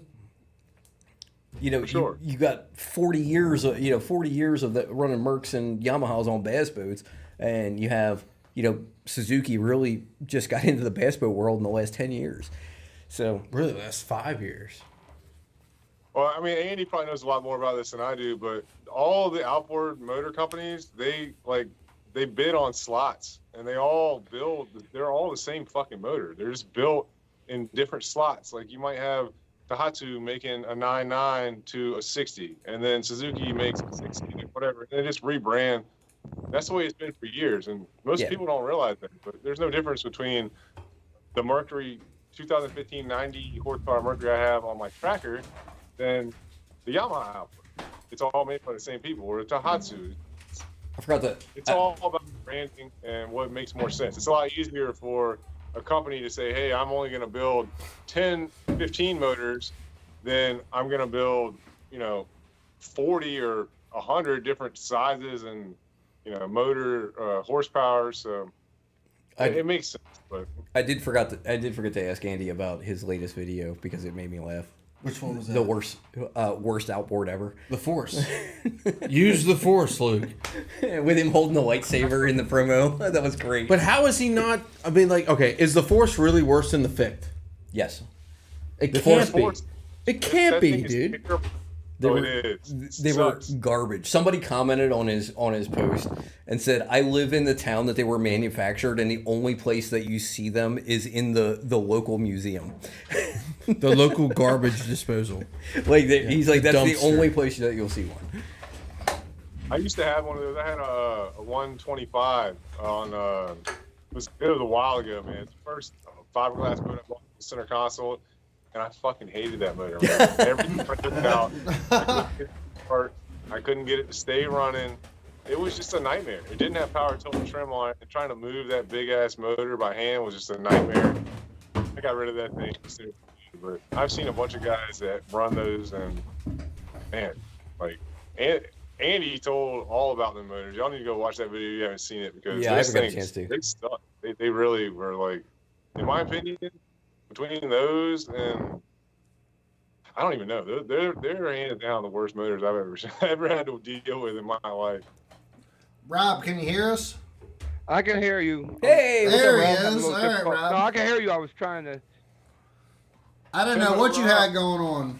I got some kind of delay. I'm working on it. Give me a second. No. We hear you perfect, dude. The delay sounds great. So, Rob, what'd you think of the show? I got a delay going on.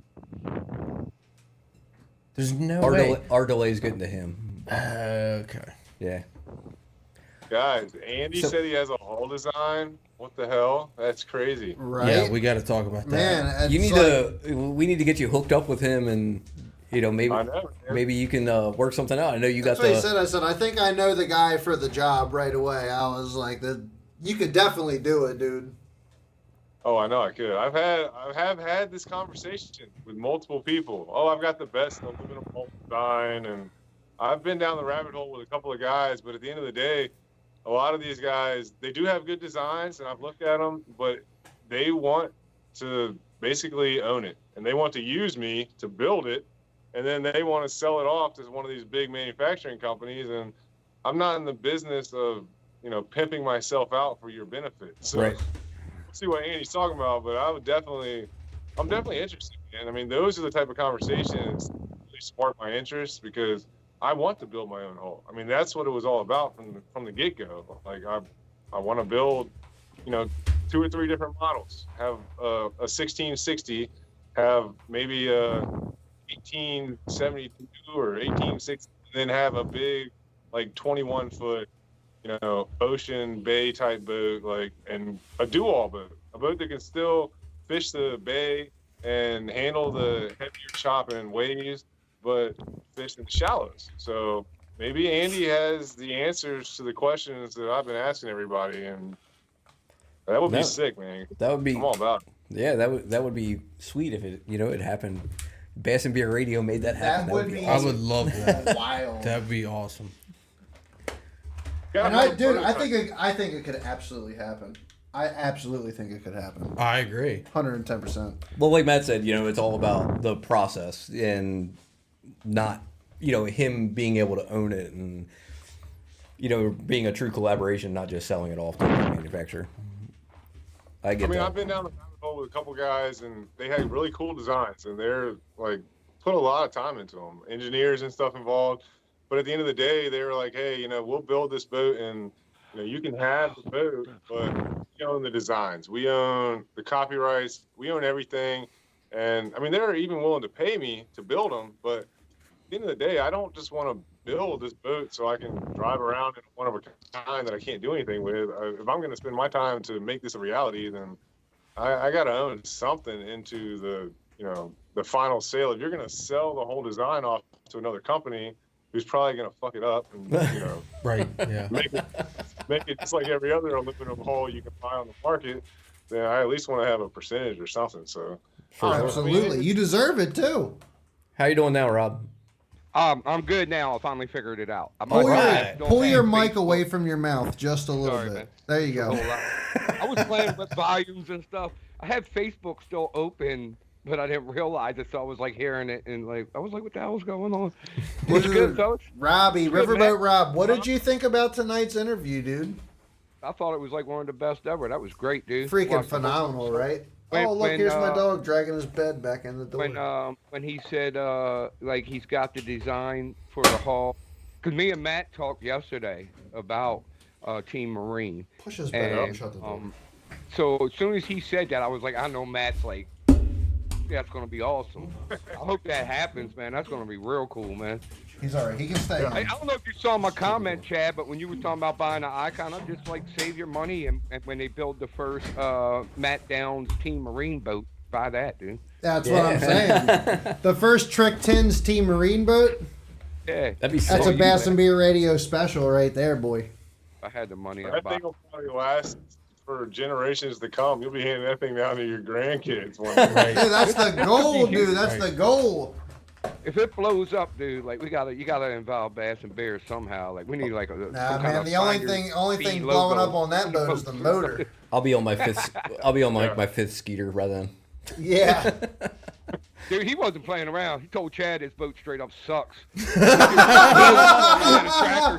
He straight up did though. He literally really called your did. boat a piece of shit. He really called my boat a piece of shit live on the freaking already do internet. that. The biggest marine industries guys in the United States of America told me that my boat is a piece of shit. And I mean, that's why- to be fair, Matt told you that too. yeah, Matt also said that. So I have the same personality and the same mentality, and it's like we don't have any ties to anybody. We're not paid by anybody to promote anything, so it's like I'm gonna tell you point blank. This shit's fucked up, and it's not good, and it's one of those things, man. But yeah, he Matt did. literally He kinda told me. called you out on that thing, though. I really liked what he had to say about how the Mon Pa shops. Yeah. Matt was a little nicer about These calling boat your boat a piece of shit. manufacturers that have the least amount of people building your boats are the ones that are going to have the best quality. For sure. And, I mean, because they care about the quality of their work. That's why you go to quality Trick over 10s, quantity. though. You got Matt Downs, you got one or two mofos putting boats together at the same time. Like, you got people that care about their product. And No, stuff. Matt's my homie, and he straight up told me like all those rivets gonna rattle out your boat, Rob. It's gonna fall apart. But thanks, Matt. Pump Thanks me up for the this year. encouragement. Get a boat build. Hey, look, I gotta do what I gotta do. No, that's what. But Your boat's he. looking good though, Rob. I seen some pictures on Facebook, man. You did a pretty good job with that turf install, man. That's Thank not you, easy. man. It does look good. No, Yeah, it's well- not with the cut groove turf. And thanks to your video and Anthony Jones videos, I watched both of those a bunch of times because you did like the camouflage with I call it cut groove. I don't know. Yeah, that's But- what it's cut, Drew. Yeah, it's Everybody, like that. do me a favor. Hit that like and that share button. Let's get some more people up in here. Like, share. Come on. So what Matt said, when you do the cut groove turf, you have those lines in it. So all the lines have to like line up, and it gets like you gotta like sit there and figure it out. Very tedious. Especially since they don't make turf wide enough to cover the whole boat in one piece. So it's like all this figuring, and you don't want like a line breaking in the middle of a hatch and stuff like that. But I figured it out, man. I figured it out. Once in a while, my brain works. Not all the time. No, dude, it looks sick, Rob. Thank you, man. Thank you. I'm happy with it. I can't wait to go in the water now. It's supposed to be what 20-mile-per-hour winds tomorrow. Matt, Yeah, something like that. Gust to 42. Ooh. Yeah, I'm not. You might want to going go out. You tomorrow. might want to go out Sunday. Sunday, right? Sunday. Yeah, So, I'll be out Sunday.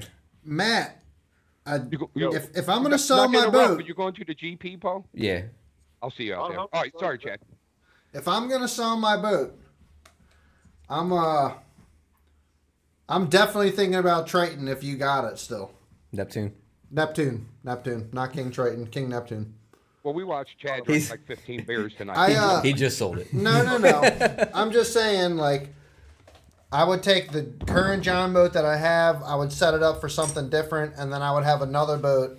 I would remotor Neptune. I would probably take the 9. Honestly, a 9.9 would probably do better on the John boat I have now and set it up for crabbing, and then put the 30 on Neptune. I don't want to break your heart, but I am in talks with somebody about selling that boat, and it's kind of a crazy story because I don't know why, but I have a lot of fans and YouTube followers that Absolutely. are from Canada, and the guy from Canada called me today, and he told me, he's like, I want it, I'm gonna buy it, I'll send you a deposit, and he wants the boat without the motor, and I don't know if it's gonna happen, but from where he's at, he's in Ontario. He said it's only a 13-hour drive to get here. Yeah, it's I not think too it- bad. I think days of traveling to get here, but Nah, if he's in Ontario, that's not bad. I mean, I fish the St. Lawrence. You know, I'm like Matt. right across the river from Chad, From I got there, a and it plan. takes- Hang on. It only takes about 7 hours to get up there. So Matt, I hope it sells. I hope he comes down and buys it from you. That being said, I have another John boat to be outfitted. So That's what I was going to say, Chad. That's what I was going to say. I got a plan it's for a you. Sell the riveted boat. John boat. I know you're not into riveted John boats, but if push comes to shove, I know you're my guy. yeah. he was like, eh. Take that down the mat. They'll come back looking like a Gator Tracks, dude. Yeah. Well, No, he I- said, you know- when Andy said Gator Tracks, I had a good feeling that he was going to say that. yeah. But, Me too. I mean, Gator Tracks, you got to think they are built in a smaller shop. They have a lot more attention to detail. They give a shit about what they're doing because it depends on them surviving as a company. They're not a big, humongous company like a lot of these other big companies are. And they're nice boats. I mean, Rob Turkla bought one of those. And he put the boat that I built for him up in their main Guggen warehouse where they have all their merchandise and stuff. And it's a big tackle shop in Texas. He put that in there as a display piece. He bought that Gator Tracks boat, and that's what he's running now. Hey, He what's up, paid Tom? $130,000 for Yeah. that Gator Tracks boat. He had to wait almost 8 months to get that boat. It's sweet. I mean, Ron, I'm not saying I- Rob, I can hear you breathe. we need to get Rob Am on. I, like really loud or something? No. Or I Yeah, just those- breathe heavy. Got to quit Those, smoking. those gator tracks are sick boats, but they are expensive. I'm guessing Turkla has does he have the 21 foot with a 250? If you're talking like $130,000. more than likely, yeah. I watched a couple videos on it. I can't remember what motor he has, but it's sweet, man. He's got the CNC cut turf in it. And, I mean, I looked at the first reveal video that Turkla did on it. And you know me, I'm nitpicking the thing in my head while I'm watching it and looking at all the welds and stuff and the way it's constructed. And, like, it's definitely better than what you can get. It's out there, but I feel like there's still, Room for if improvement. I built the damn thing, it would have looked a little bit different. But the Gator Tracks is definitely probably the top of the line right now. If you want to go buy a custom boat, unless you're going to go to like some mom and pop shop like Uncle Jay's Customs, or there's a handful of these guys that are building custom aluminum rigs, and I mean they're badass, man. But they're pricey, man. You pay for what you get, man. I mean, Yeah, and that's the you thing do. with like You do. like you said, with it being a mom and pop shop and their business depends on it. Like Express is owned by Yamaha. Yep. They don't care. Three. You know, or is it G3 that's owned by Yamaha? Yeah, G3. Sorry about that. So is Express owned by Yamaha too? I think they are. I think they are. So I do believe so. Yeah. like if they're owned by they're owned by Yamaha, they're not nearly as concerned about the quality of each one of their boats that comes out, because their company is not going to end because of a bad boat or two. Where with a smaller company like that, you get a couple, you have a couple of bad boats that go out. I mean, that can really, really damage that company. So they have to be That's the very. world we live in, man. It's Yeah. like you go to McDonald's and they fuck your order up every time, but you still go back to McDonald's and you don't talk shit about them. But you go to one mom and pop shop where you order something off of Instagram or eBay from some company and it comes in wrong, and you're never gonna forget about it. Oh yeah, That's you're just- making videos about it, making Facebook posts about It's it. so wrong, everything. though. Do you definitely I don't know, man. Depends on the. There's been mom and pop shops that have done dirty stuff too, though. But there's a lot of mom and pop shops that just put out the best quality. But a lot of people don't give the Who mom and doesn't pop make- shop an opportunity to make it right. Who It's doesn't just make they fucked it mistakes? up. They're terrible. When you could have just went back and talked to them, and they would have made it right for you. That's the biggest thing that that society, that big societal stigma on those mom and pop shops is they just don't give them the opportunity to make things right. We live in a world where people don't have patience for stuff like that. People are satisfied by instant gratification. Yep. They click a button and order something, and it comes to their door the next day, and it's perfect and right on the money, right on the time. So it's hard to keep up with that. But The Amazon one culture, thing- man. It's the Amazon culture. That's what it is. I mean, you can order your stuff from Amazon, or you can order your tackle from Amazon, or you can order from a local fishing bait and tackle shop, and you support small business because those are the people that are really they depend on. Right. It's like without those people, once they're gone, what are you left with? That's The why. internet shuts down. You ain't getting Temu shit. or Tony Shops. That's why I buy 99% of my tackle comes from Susquehanna Fishing Tackle. It's a local shop that's about an hour away from us. They're fantastic people. And it's a small shop. So I stopped ordering from Tackle Warehouse a couple years ago, and not that Tackle Warehouse didn't start out that way, but they're established now. Like they're good. But our small local shop that I can drive to, go in and BS with guys. That's who gets my support Which, now. by the way, our check came in the mail. Oh, so we need to make a trip and So we buy some need to stuff make a trip up to the SFT and buy our for first giveaways. Is our thing off? Yeah, we our check came in the mail from East Coast IV and Mobile Auto Services and Boat Pros, and our first giveaway box. We have been talking about it for multiple weeks now. Everybody is probably thinking we're bluffing at this point, but I promise we are not. Oh, also out on the table is a giveaway bag from Tailored Lures Nice. Oh, that hell I yeah. have not opened yet. Nice. So we got that, and then our check came in the mail, so we can go get our lures for the giveaway box. And we have some stuff. We have some plastics here from Bass Munitions. We're putting it all together. It's about to go down. If you have lasted this long into the live stream, we've been going on 2 hours now. We started at 8, 9, Congratulations. 10. Congratulations. We're giving you the details now. The giveaway is happening. Before and the it is official stacked. announcement. Taylor's Lure, Bass Munitions, UMA. Lures, and then $100 worth of baits of our choice from the Susquehanna Fishing Tackle, which is very famous for their JDM selection, I might say. They do have quite a nice JDM selection. Yeah, they do. And if you think we're scared to throw some of our JDM baits that we love to throw ourselves in there, you might be wrong. Speaking of, did you see the new Respect color from Megabass? Dude, the Respect colors The one from are the like come and go classic so fast. The new respect color is Insane. blue chartreuse. It's like blue back chartreuse or something like that. It is sick looking. Looks like a table rock almost. Oh my god, it's Hey, so can you sick. guys hear me? Yeah. Yeah, we can hear you, Rob. Is it the respect color from the classic? Because I think they came out with that color once before. I know the respect colors is supposed to be like a one-time thing only, but it kind of looks similar to one I've seen before, but slight difference. if This that's is the one I'm thinking pro. of. I think it's called Pro Blue Chartreuse.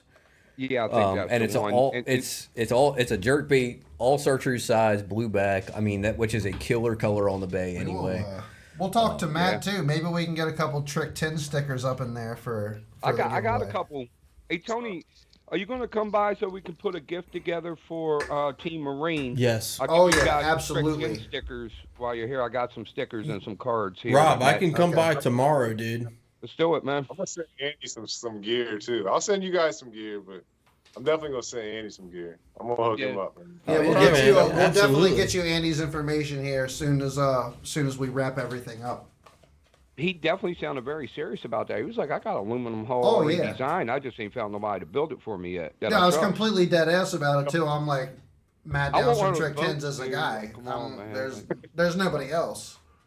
Maybe we can get a boat out of this deal. We might all have to share it. My turn to use a boat this weekend, fuckers.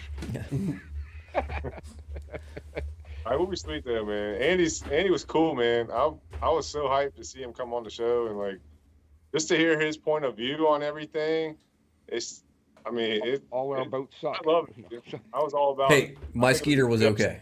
Big He step. shook his head when he saw him at a tracker, dude. He was like,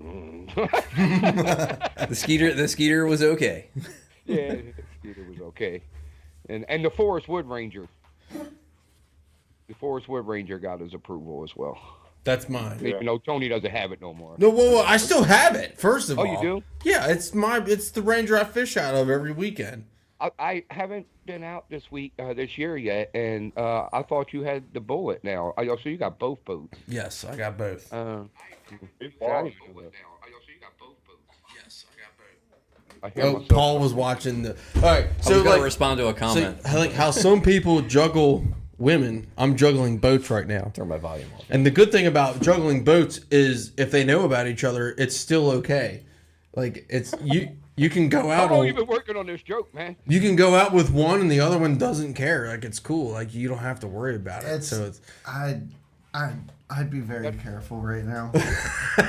That was a dad joke and a half right there. That's dude. perfect. it Oh, is Tony true. Tony is full of dad jokes tonight. Yes. I see. Nah, it was an awesome show, fellas. I had to jump on for a minute, man, because I was pumped after watching it. Like, I wish I could have been there. Dude, totally wish you could have been here, dude. Man, you know, I got. Look, man, my boat is pretty much done. I got little things I'm tidying up on there, and I'm done. I'm hoping I wanted to go fishing tomorrow, but with those winds, I'm not trying that. Nah, I'll it wait ain't till even worth Sunday. it, dude. Yeah. There is an MR Bass tournament at the Gunpowder on Sunday. Really? On Sunday? Yeah, Mr. Bass or Middle River Bass? Middle River Bass. Mr. Bass is on the Potomac It's next an weekend. open tournament? Or No. No, just their club tournament. Yeah, I it wanna- was You could supposed to be probably tomorrow. jump in if you wanted to. Honestly, I'm like, you probably can, you said? you'd have to hit up Greg and ask him. Yeah, just talk to Greg. Just talk to Greg. I'll ask them because I want to fish out there, but I don't want to interfere with their tournament. And you know everybody's going to be there. Nah, you'll be fine. I'm Yeah, going I out. would just ask, and if it's cool, it's cool. If not, then just go fishing. I'm going out, and my best friend's fishing it. So you know, Who? Frank. yeah. I'm going I out don't know, anyway. Paul. maybe we Frankie should jump boy. in it. What's that? I Does if we Frank could have a jump in it, Facebook? And we're going to be out there anyways. We should jump in the tournament, dude. I did that once, and then I decided at 9:30 to talk shit to Frank, and because I had they do a 3-fish limit, and I had 3 smallmouth for almost 14 pounds. God. And so I decided to call Frank and talk some shit and tell him he better be catching them. Shoo. And he's like, "Oh, well, how much do you have?" And I was like, "I got almost 14 pounds." And he's on the phone and goes, "Yeah, that ain't enough." Dude, Damn. he had 2 fish that were almost as big as he had 2 6-pounders. What do we got to do to get Frank on the show? I don't know. That's the freaking story. Frank's got Listen, some great stories too. I've messaged him. He says he's down. Frank, But these we just guys haven't heard- set up a date. You guys heard the story before where they did that. Hey, to me. Matt's back from taking a pee. I'm in the line, the weigh-in line with a 5-pounder. And Paul comes up and he goes, "Hey Rob, how'd you do?" I was like, "Dude, I got like a 5 in here." He was like, "Yeah, it ain't gonna be big enough." And they had a 6-pounder. Remember that? Yeah, it had a 6.25 that day. Yeah. That was funny. And I thought I had We won big that. fish. We won that tournament with 2 fish, by the way. Just I don't want to rub it in. I but- just did one of Matt's boats would fish the GP so amazingly. Oh yeah, I mean it's perfect. Like It that is John boat literally setup just is perfect. Is for, like, perfect for the GP. If you are a GP warrior, Inside the one of bridge. Matt's boats is just Anything inside the bridge, I mean it's perfect. yeah, it is perfect. Outside the bridge, You can go outside the bridge a little bit if it's calm. If You it's can even calm. make it over to Dundee in a boat like that on most days. But if it's rough, there's a lot of chop. I want it to go. Yeah, out the problem there. is the Yeah. wind Bridge in blows a so tin much boat, around Not here. a small tin boat. Man, as I've- long as I've you have a done it. boat that can do like 30 miles an hour or so, Oh, I was so you know you could do it. Yeah. running to. I've done it. So I know you can do it. I think, dude. I think I would just say I just wanna, Neptune with like a 30 or 40 on it, man. That would be nice. I just That boat wanna- would probably run real nice. I just want to that mention one's by Neptune, dude. that running to Seneca isn't that bad when you're doing 72 miles an hour the whole way. Takes like Well. 6 minutes. Yeah. If I had a tin boat that did 70 miles per hour, it'd be like one of those boats that don't even touch the water. If you had a tin boat that did 72 miles an hour, it would break apart on you as you're going across the Yeah, water. my river's definitely coming out. Unfortunately. That's like, yeah. I'm gonna redo my tracker. Y'all know I've got a tracker PT190, and I love that boat, man. It's a revolutionary welded hull. I think that those hulls, in my opinion, are probably the least repaired hulls that I've done over the past decade. And those revolutionary hulls are super fast. They ride smooth. I mean, they're not built to Yeah. handle your 150s or, you know, your big style motors, but they're rated at like a 125. Mine has a 90 on it. Most of them come with a 90 or the 115 Mercury Pro Max or whatever, and the XL or whatever. But those are, in my opinion, if I was going to buy a boat, like a budget boat, that's the boat I would go for. Yeah. A revolutionary tracker hull. I mean, you can get one of those for, 30 grand or something, which is a lot of money, but I only paid 9 grand for mine. That was a while ago, but I'm going to redo that hull, and that's going to be like kind of the statement for what I do, because I don't fish out of these small boats. I build the small John boats for people because, you build what your customers want. But for me personally, I like fishing the river. I like the ability to take my boat to Lake Gaston or Anna or wherever. We have a house on Lake Gaston, so I'm always going there. I like to have my own, boat to take with me and fish, and that build's gonna be sweet, man. I've already got big plans for that thing. If I can hold on to that boat and make this move with this house and all this stuff, and still keep the Stratos for my wife and kids, that boat's gonna get a complete makeover, and it's gonna be insane because it's gonna basically be King Neptune, but it's going to be in a 19-foot tracker with a 90, and it's going to have the CNC turf and, the whole wrap and the whole 9 yards. So I will I'm say hoping that I can take one of that thing. 'Cause if I can, I'm definitely going to make it, it's going to be one of a kind. It's going to be probably the coolest tin boat that you guys ever seen. it's pretty Yeah. awesome. Dude, I've got It so just I've got keeps going up from here. You know I've got what I mean? I got 2 things for you, Matt. One, my buddy had a tracker, the Revolutionary hull with the bigger one with the 150, Yep. and that for an aluminum boat, that boat was awesome. It's a TX probably. Yeah, it was, and it was that boat was great. I mean, it handled rough water great. It was relatively fast. It ran 53, 54 miles an hour. Great boat. And 2, if you like fishing Lake Anna, we might be able to get you an invite in January for a little. I've never been to Anna, but I want to come. So we do a trip to the hot side every year, which is the private side. So we rent a house down there every year. So we might be able to get you an invite there if you want to come up. I'll talk to the guy who organizes it. We might be able to. Kevin to get you in there. Peon Parsons. It's the let me best get you thing in all- January, man, because first of all, what else is there to do in January? Or if you want to go fishing, and it's all warm water. It's all warm water discharge. So we're it's like 30 degrees outside, and we're catching fish on top water. It's Let me give you a It's little ridiculous. tip about that, Matt. Put in your get the invite early, or you got to sleep in a closet, like they made me do. No, we're getting a. We are Get getting a little a. closet bedroom. We are. I actually didn't sleep in it. I was like, I'll just stay on the couch. We're renting a different house this year, I think. So it'll be a little bit bigger and a little bit nicer than the fishing cabin type house that we used to sign that looks like you walked into 1960. Yeah, it really was a bedroom closet. Matt Frank goes there a lot too, and he's got somebody who's good friends with him that has a house there. They Airbnb all the time, so Yeah. we Yeah, can look we're- into that too. That would be cool, man. I've seen Matt fish out there in a couple of his videos on the hot side of the lake, and it's sweet, man. I mean, that water's super clear out there too. It'd be a dope trip. Well, oh yeah, it's great. One day was not last year, last year, 2023. We went down like for the weekend, and me and my buddy caught. I think we caught like 115 fish the first day, and we caught so many fish that we stopped fishing at like 1 o'clock on Sunday. I looked at him and I was like, "You good?" I'm like, "Yeah, I'm good." Like, all right, let's go home. Let's beat traffic. Not a bunch of huge ones in there though, but it's a lot of fish. And So I we think actually- that's the reason. I know there's we big we ones had in there. we had And I think the reason you don't catch a lot of big ones is because there's so many fish in there. so we You know what I mean? me and Frank had 22 pounds for our best five one day this year. But that's a big bag there. Yeah. It was one of the biggest bags. One of the guys that has lived on the lake for decades said it's one of the biggest bags that he's heard of ever coming out of there. Yeah, Definitely the biggest bag that he's heard of in the last 10 years. because Oliver Nye and Chad, you probably know this. He's doing that thing where he's been like keeping bass and eating them, because like overpopulation is bad, just as bad. Because all those little 2-pounders eat up all the forage, and the females can't get big because they got to fight against the young males.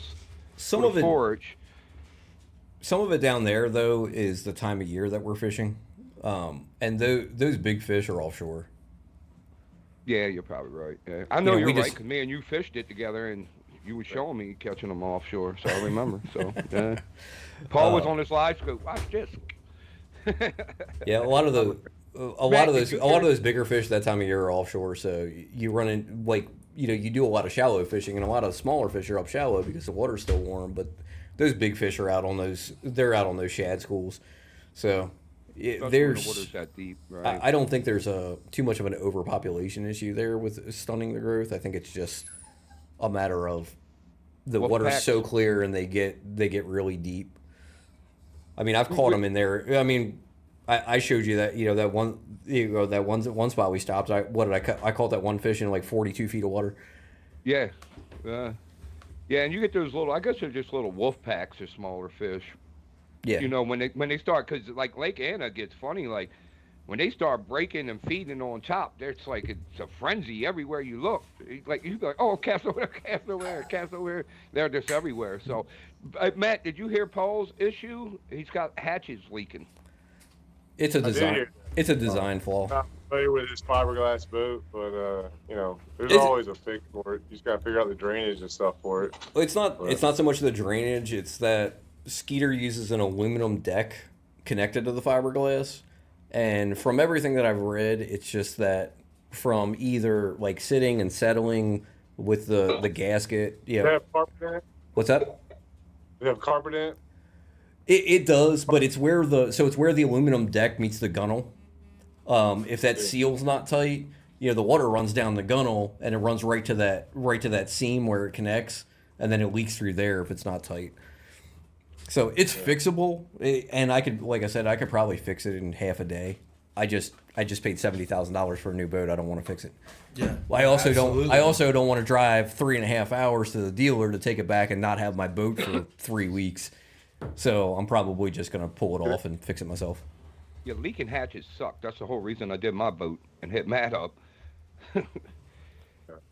Well, I hate to do it, guys. I gotta run. I got a tomorrow for my son. But man, tonight's show was sweet, man. Like, I mean, I know y'all have a lot of pro fishermen and stuff that come on board, but Andy was like one of the guys I look up to, and it was a dope show, man. It was Yeah, really for cool, sure. man.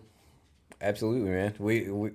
I love that too. Just I mean, I've watched Andy's videos for years, so that was a cool experience. Thought it was super cool, man. I watched the whole show. I was like, man, this is great. It was really good.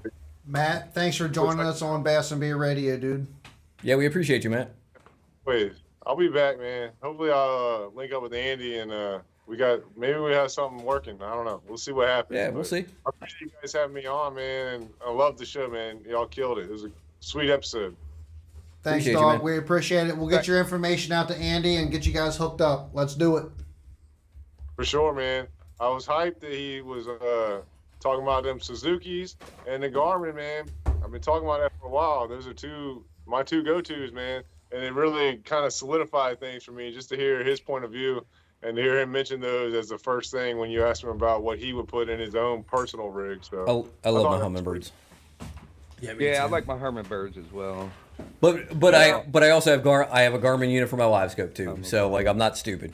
I gotta get a Suzuki motor next now, apparently. Suzukis are sweet, man. And no Chinese lithium batteries, you heard. Hey, So now They I will gotta burn your empty my house Q-New down. Cart. I had them stacked in the cart, ready to buy them, man. No, I'm just kidding. they're all trying. It don't matter where you get them I from. wasn't buying them. I appreciate you guys doing it, man. See you, All Matt. right, See Thanks you, again, Matt. Matt. man. Thanks for joining us. Later. Well, fellas, yeah, that was a good show tonight, man. Uh-oh. Oh, your GoPro cut out. Man, I guess I just... Oh, there he is. He's back. Oh, But I hey, would- man. That's a good show tonight, man. It really was, man. So, good job. Can you guys hear me? Yeah. Yeah, we can hear you. I Before always we see Chad for some reason on my screen. Before we move on, I want to get Larry's comment. Larry, hey man, I appreciate it, brother. Thank you very much. Rob ran to Dundee in chop with my son. This Rob? I think just he's says Rob. addressing you. Oh, is that Dan? Yeah. Yeah. Yeah, we did. Yeah. So, yeah, I had to think about it for a minute. Like, huh? What? Yeah. Well, Dan's son's like 30 years old, dude. He was able to handle it. Man. Yeah, he's fine. Yeah, we had bad backs the next day. But it was I feel like if there's not a question where it's like, dude, I don't know if I'm gonna make it back. See you, Like, Jason. you didn't fish a tournament this weekend. Jason, see you tomorrow, dude. It's gonna be a good night of fighting. Let's go. It wasn't a tournament, Tony. So if I run to Dundee and I feel like I can't make it back, I'll just probably like pull my boat Just call up to the somebody. boat ramp at Dundee and yeah. You just call Get me. some- get my I mean, I wife live to in get my Java. truck I live in to Paul Joppatown. or something. Bring my truck down. That. Oh, that believe me, you're on situation never speed dial occurred. for if I ever get Right. stuck or something. You ever get stuck? Just call me. Like I'll come pick you up at Dundee or something. You know, and Sure. just drive you up here so you can pick up your truck. It ain't no big deal. Right. Yeah. It's not like it's that That's why far. You know, it's 15 minutes to Got Dundee. friends of four, man. Yeah, dude, that was an awesome episode. I know you guys are ready to get off. I know you guys want 10 o'clock Oh, we're ready Friday to get night, off. man. It's time, everybody. Well, yeah, well, that's a double meaning because it is Friday night and it's 10 o'clock, and I know your wife is waiting on you, Paul, and who knows what the hell Tony's going to do. Probably some MILF. He's gonna play tanks. Chad, he's already there, so. Did you see Tony's new hat? It is. I'm super I saw appreciative of the- that hat, hey, by look, the way. You guys may not think so, but I see a lot of the texts. I just don't have time to always respond back. But I saw the hat on the text, the Ranger hat. Got Tony. The a- last time Paul got me a hat, Chad stole it. That's right. Damn. Got Chad some sweet power pole stickers. What you give me, man? What I got? I ran out of stuff. I didn't give it. What's my gift, man? I ran out of free stuff. You weren't here. You don't get a gift. Damn. The driftwood, dude. You can have some of carved it these myself. that you can't really see on camera. You can have some Yamamoto baits. I know what those are. I have a bunch of No, them. you did. No, I apologize. You just gave me a bunch of Epic Eric stickers, remember? I did. Yeah, that's right. You can, I just yeah. have to look over there and You trying to give me shit? You trying to give me shit? Like I gave you a bunch Hey, of look, Epic Eric hey. stickers. Hey, I apologize, man. I did the right thing. Look, fellas, I'm out, man. Great show. See you, Rob. Tony, that was a good guest, man. Good job getting him on, man. That was awesome. Yep. Thanks a Yeah. lot, Tony. Everybody, thank happy you you guys guys for enjoyed it. joining. I have several episodes to upload to Spotify that I plan on working on this weekend. I probably have 10 to 15 episodes that I need to upload to Spotify. Probably. So be ready for that. We will talk to you guys later. Peace out.